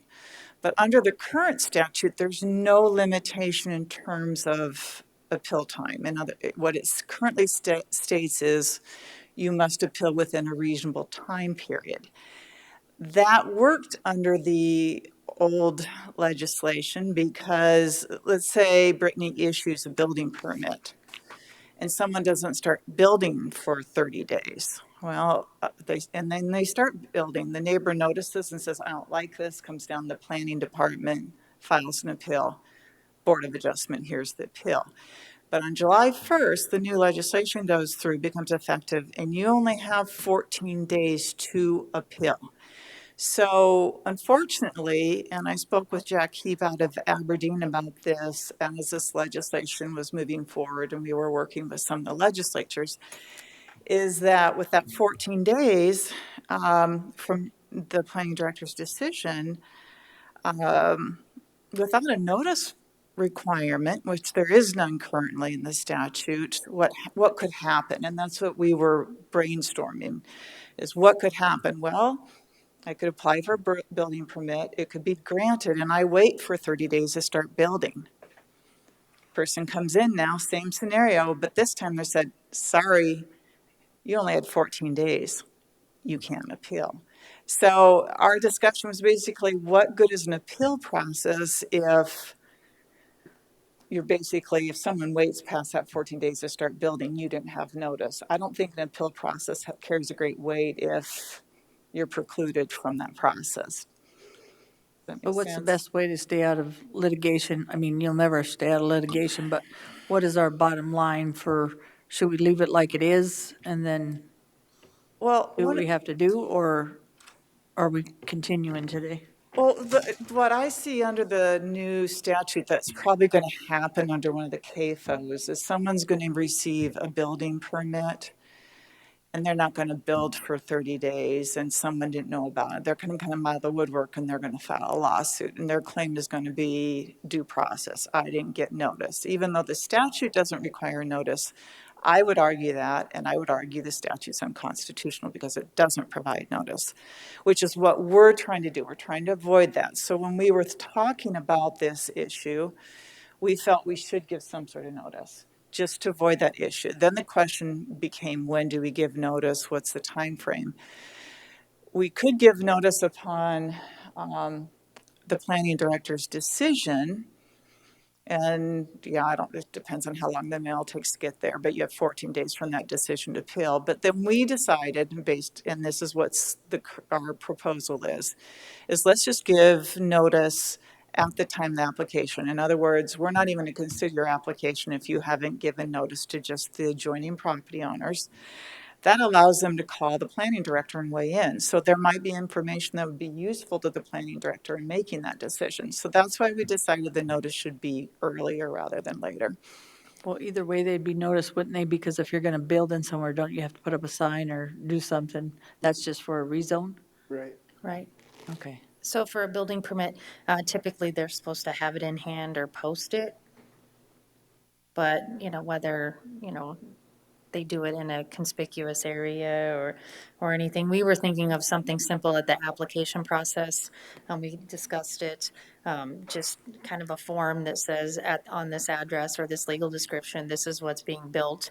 And that applicant just sends it out to it's just the abutting property owner. So there's maybe 4 or 6 property owners that would get it. And then it would be done at the time of application. Because that's basically what the city does, or Rapid City does. Madam Chair. Commissioner DeSanto. So probably the main bullet points of our discussion the other day was one, several of us thought that this was sort of an intrusion on private property rights, where if you're going to build something, it's frankly none of your neighbor's business whether or not they like the color or the size or the shape or the whatever. However, and I believe it was Michelle that pointed this out, this is actually somewhat of a protection for the person that wants to build. But the biggest concern is this notification process going to open up a can of worms that wouldn't have been opened up in the first place? Is it going to give the nosy neighbor that wants to cause trouble for everybody the opportunity to Shut your stuff down. create issues. And so, in my opinion, it was, let's just leave it the way it is. The only little bit of a concern I had was our liability as a county. But as Michelle also pointed out, if we do everything right in the building permit process, we really have no liability. The only time we would have liability is if we made a mistake in crossing our Ts and dotting our Is when we issued the building permit and we didn't do something correctly then it might possibly open us up for some liability that we issued a building permit without the proper. Am I putting words in your mouth, Michelle, or is that correct? No, you're not putting words in my mouth. You are correct, but there's one step further. Even if we don't have a notice provision, and I would argue the reality is that we should be given a notice of the decision of the planning director, but we wanted people to be way in advance. But what we're ignoring is the potential for the Supreme Court to not only find the state statute, but the ordinance unconstitutional or invalid because we didn't give proper notice. So I'm less worried about liability and more so worried about that we're going to have a battle in terms of the validity of the ordinance if we don't provide some sort of notice. Oh, I think you did well by item 3 anyway. So that's my opinion. So basically, you want us to approve what's on the paper today. Because it does say federal, local, state, and federal law if it complies with. So we're just following what the rules are, whether it be federal, state, or local. Meaning our laws, making sure they're following state law. We're going actually beyond state law here by providing some sort of notice. Our current ordinance does not provide for notice, but that wasn't a problem under the existing statute. Starting July 1st, I could see an instance where someone doesn't become aware of the building permit till 30 days later, and then they have no right to appeal. So we're going further than the statute. And I don't mind if other people in the other two neighbors or whatever know, and they come in and try to shut you down, because a lot of times people have tried to do that, and if you're not doing anything wrong, you're just doing what you do. We usually see as a commission or even planning commission that it's just facetious. It's not real. So Also, I'd say majority of the time it hasn't worked for people. in terms of and I'm sorry, I didn't mean to interrupt, Commissioner Hadcock. You're good, Michelle. This was also discussion, and Commissioner DeSanto raised this issue, and I think it's also good to keep in mind that an appeal to the Board of Adjustment, with the exception of conditional use permits, requires a supermajority. So if the planning director was to approve a building permit, it would take 4 of you to overturn that decision. So the property owner is somewhat protected there. And then in terms of any appeal to the courts, it would be by writ of certiorari, which is a very limited review as well. So you're asking for our support on Madam this Chair. today? Commissioner Deuce? So my question is, if we approve this as is, would this notice then be done at the time that the planning director would give the approval? Is that what we're saying? No, the applicant would come in, they would be given the letter that's drafted by the planning department to mail immediately to the abutting property owners. I see, okay. Madam Chair, Commissioner Roskinek? could I get an example of why somebody would complain about somebody building next door if they followed all the criteria? I'm just a little confused on that. Sure, and right now, they could do it anyway under the statute. I mean, as a decision of mine. There's been complaints, and usually our ordinance enforcement gets it. It could be location, it blocks something, they don't. One of the examples I gave is kind of like what you guys were talking about today with the hill and the driving. If someone put a structure, it meets the setbacks, it meets all the requirements of our zoning ordinance, but because of sight distance or something like that, it could. You parked your truck in the wrong truck place for a Yeah. while and now they don't like you and want to come You complain know, about most you, of but- our ordinances are, try to be Yeah, I protective just and want to fair, but protect people's property rights, and Sure. so when you buy a piece of property, you know what you can do with it and what you can't do with it, and I wouldn't, I just didn't know that people could complain about their neighbors building something, like Mark said, they don't like the color. Yeah. But sometimes That's it's, just not right. sometimes it's good too, because people are building stuff and, it's nice that, they're building something instead of, we have more complaints about later that somebody built something and, we didn't know about it, neither did the, I just think that it's really important for these property owners to look at their covenants, and if they don't like something, put it in the covenants, and then we don't have to sit there and take our time to have to decide if it's right or wrong. do you have a motion, discussion? You guys tired? Here, I'll just, Motion. yeah, is there any other questions on any other sections in, Is Under there an added 506. cost to this for the applicant? there would be for the mailing? Couple dollars. yes. Mailing? Let me Two see. instead of 50 property. It owners, if we actually have to says do it. registered or certified mail, so it'd be a couple dollars a piece unless you guys wanted to change that to, just regular mail. This just adjoining property owners? Yes, abutting, yes. Budding, yeah. It's not very many, it's usually like 2 or No, 3. in most cases, unless you're in maybe like some areas of Rapid Valley, you might have 5. I say we just do it in Ron's district. And we were trying to make this as You're like- least, give notice and make it as least onerous as possible. I just making sure you're awake, Ron. I thought, no offense, I thought certified mail was kind of going, We do that in the city, remember? Yeah, So but they I get mean- it.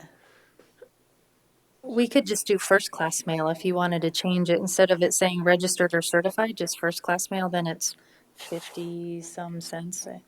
Show proof of the mail. Oh, That's, yeah. we really want proof of mailing, which is why Madam that's Chair. there. Yeah. Commissioner, I tend to, I think I understood Commissioner DeSanto to say he was one of those that wasn't necessarily in favor of the notice. I tend to stand in the same position on this. I think whatever they're building, if the notice shouldn't have to be given. the only bad thing is we're having stuff in the city. I have to agree most of the time, but, this, even in the most complaint in the county is that people built something, they said they're gonna build 2 by 10, and they built a 20 by 20. And then we sent them notice, and then we noticed, okay, they're building a 2 by 10, right? Because it says what they're building or not, or it just says they're building. So then you could say, okay, Well, you still got that but you have a notice protection. that you can come in and, well, after they built it, you already know, then who's gonna make them take it down? Madam Chair. Well, I'm listening because I hate people coming in and whining about people, but Commissioner? Well, I'm just using an example. And I got a neighbor that, people don't like progress, they like to be next to a lot when they see something get built and they have the input. If they're the right person, you're not going to be able to do anything. Eventually, they will get it done, but they can certainly they can slow the progress down, and I don't think that's right to the person that's trying to develop the property. I tend to agree. Since I've been in here, they've been doing that anyway. Great minds think alike, huh? But I think they always can do that, like you guys said, but the main thing is at least, I think it would cut down if the adjoining property owners knew in one sense. And most of the time we found they don't care, and the other part, they might fight.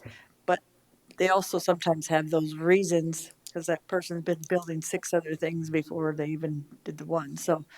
And now they have a process where they were notified that something was getting built instead of they just built it and come back, ask forgiveness. And if that was such a problem in Pennington County, I wouldn't really care. But that's our biggest issue. So maybe we'd cut down on some of that if some of the neighbors would say, I got a notice that Mark said he was gonna build the 2 by 10 and it's a 30 by 20 or whatever, 20 by 30. That's a comment that has not been made. Madam Chair. Never thought about that, Deb. It's Now our, you're thinking outside of the box. well, it's our biggest issue. Commissioner LaCroy. From just listening to our discussions, I would recommend we continue this on to our next meeting so we could find out some little, I know I've got some additional answers or questions maybe That'd be after the meeting. to 7/7 continuance. 7/7. There's we been a st- motion. Sorry. I move to continue July 7th. Before you vote, I mean, there is an issue with notice provisions where we've Go ahead. noticed both the first and second reading. I think because we've noticed both the first and second, you could go ahead and prove this and then still make changes at the second reading because we did notice the second reading. So you have time Madam to think Chair, about I'd it. offer a substitute motion Okay. to deny the ordinance amendment. Second? There's been a motion and a second to deny. Could we perhaps clarify?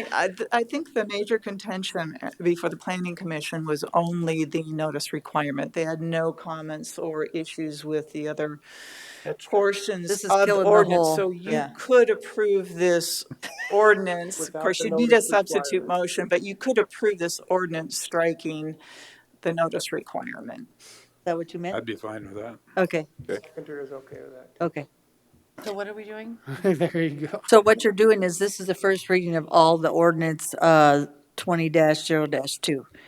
What we're doing is we're approving ordinance 20-0-2 So we're not- with the amendment taken out, meaning we're changing back, Removing item D. removing item D The notice requirements. of ordinance Not 20-0-2.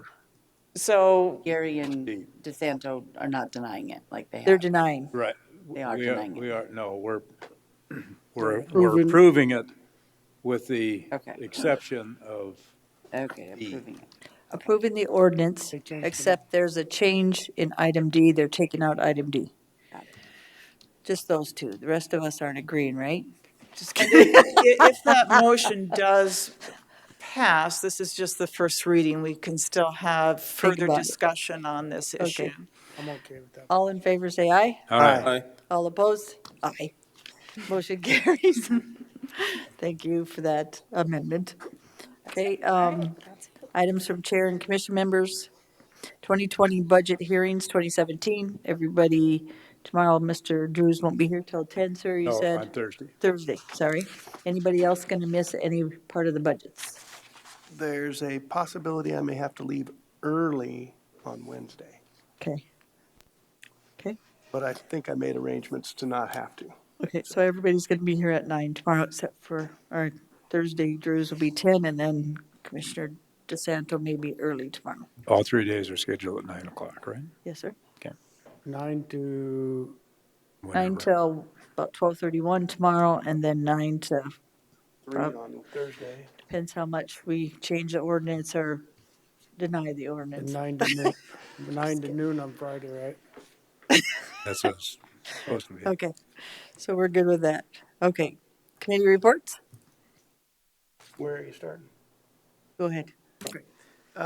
Central States Fair Board, we did not get the award of the National High School Rodeos Final based on the number of on-site camping facilities Really? that we have. That was- They needed 750 Wow. on-site camping facilities, and we couldn't quite come to that. So we didn't get that. We'll probably try again after maybe working with the city on whether or not we can use some of the surrounding grounds to put campers on, like the old polo fields or Yep. something like that. Yep. And then a decision will be made on the 22nd as to whether or not we're going to move forward with the Central States Fair and to what extent and with what precautions. So we'll be having a special meeting Monday, expecting it to last quite some time. And we have arranged to meet in person. We just felt that it was important enough that we're going to take CDC precautions and meet in a large enough area that we can meet face to face and and really hash this out, because there's a lot to be discussed. And then after that, we'll start doing public notifications to whether or not we've decided to move forward or not, and with what precautions we're going to take. Lots of things have been discussed as far as limiting number of sales of tickets, whether or not to have grandstand events or not, what areas of the fair are the most difficult to enforce social distancing, and which ones are really not that big of a deal. And so we'll be figuring that all out. The other area that was a concern was the possibility that we might not be able to get a carnival, because a lot of the carnivals have been canceling their contracts, and because of basically because of logistics planning, because so many of the counties that the fair might have been to the week before, or the carnival might have been to the week before, and and then they travel to the next one, aren't happening. So will a carnival actually travel here for one event and not knowing that they're not going to be able to go 112 miles and attend a different event? So that's going to be a difficult thing to figure out, but we'll get that done. And because of medical situation, I was unable to attend the library board meeting, so I don't have anything to report on that. Okay, Ron? I did a Rapid City MPO meeting. I used the phone. Some people probably could have been there in person and some were on video, but the phone worked good because I could lay down while I was talking. And they named off a number of projects, highway projects in Meade County. The one that we'd probably be familiar with is the one out in Box Elder. I think that's 1416. Great Isle Road? I believe so. It's hard when you're on a phone. It's pretty hard to digest all this, and I didn't have any written documents to follow. But one of they have made a decision at the intersection of Catron Boulevard and Highway 16 that will be a single point interchange. And a single point interchange would be very similar to the one that goes Haynes Avenue and Highway Interstate 90. So that'll be a fairly significant interchange there. No. And then me and Gary attended a video Zoom meeting with the building committee, and as of today, we're moving forward, trying to surplus 725 Lacrosse Street. We have to have an appraisal. We've got a couple of realtors that are interested, so hopefully we can divest ourselves of that property before the first of the year. And then we all went to the hearing in Hill City relative to the wheel tax, and I appreciate everybody coming up out of your way. It's a nice day, and that's all I have. One customer that hated everything in the county except the wheel tax was just one issue. It was Richard. I actually thought I was getting dessert. He's missed a lot of, he lost a lot of time in here, so everything that he missed this year, he told us about. Oh. So some was pretty cool and others was just Mr. Richard, so. We don't dislike Mr. Richard, it's just funny on some of his stuff.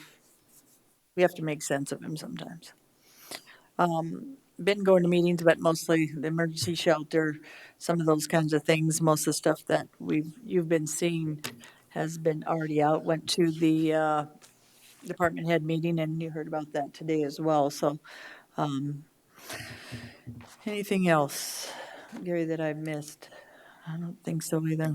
I did miss MPO. Thank you, Ron, for attending that. In fact, I said I was going and I forgot all about it. So thank you, Ron, for attending that. Gary? The only thing that outside of what the others have talked about is the chamber board meeting I attended. They are continuing to work through with businesses within Rapid City and within the county, trying to assist them during this COVID-19 situation. And so they are offering their assistance. And I would just encourage any businesses that have believe they could use some help, that they would make direct contact with Tom Johnson of the Elevate group to make that assistance. The only other thing I'd add to that is I took the opportunity while in Hill City the other night to also drive by the new development for the housing area.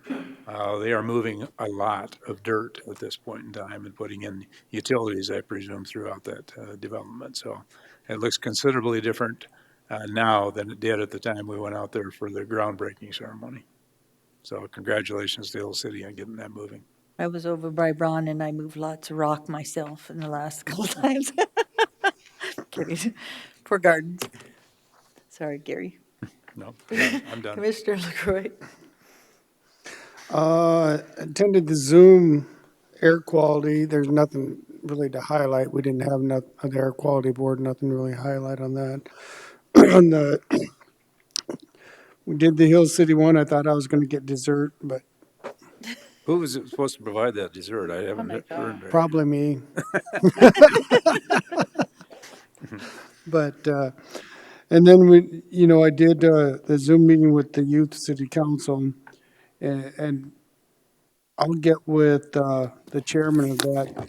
At the beginning of their meeting, one of the first things that they did was voted on whether they should do prayer or the moment of silence before their meetings, and they worked on it and they voted on it after discussion to do the moment of silence, and the reasons why.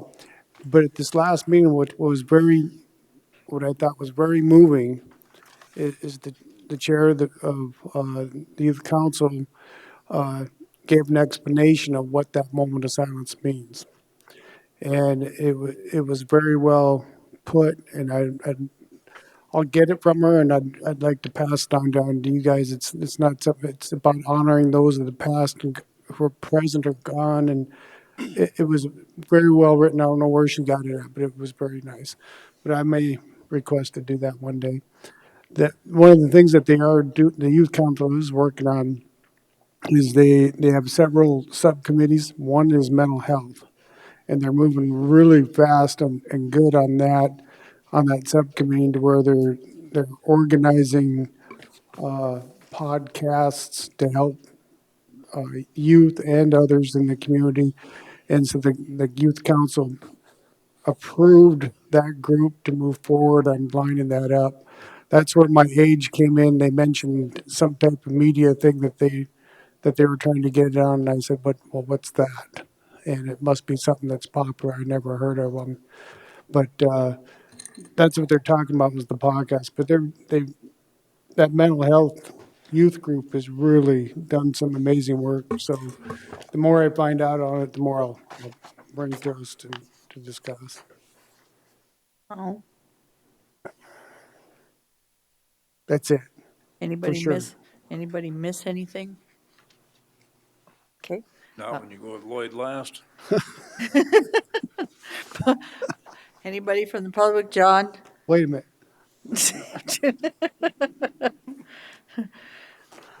If not, move to go into executive Want session. to do vouchers?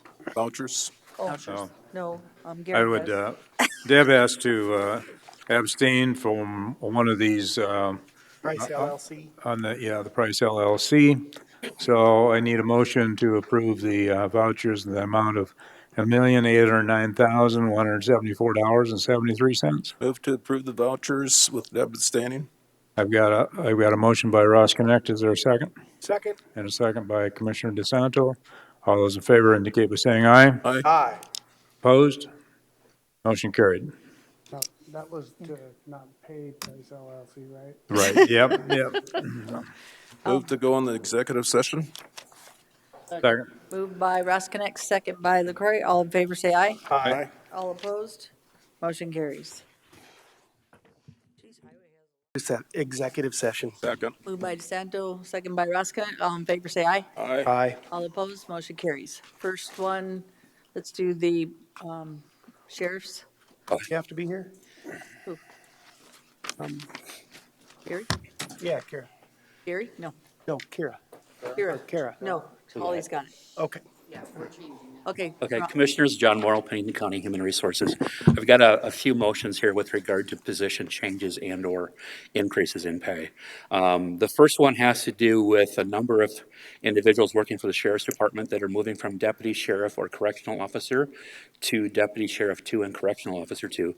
I'll read their names and the steps and the wage and then the effective date individually.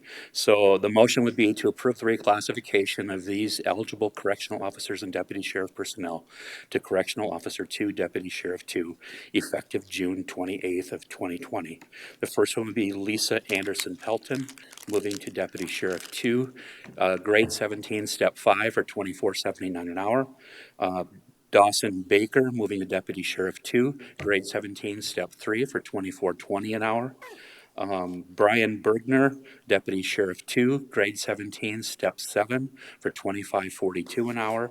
Matthew Johnson, Gordon Larson, moving to Deputy Sheriff 2, grade 17, step 4 for $24.48 an hour.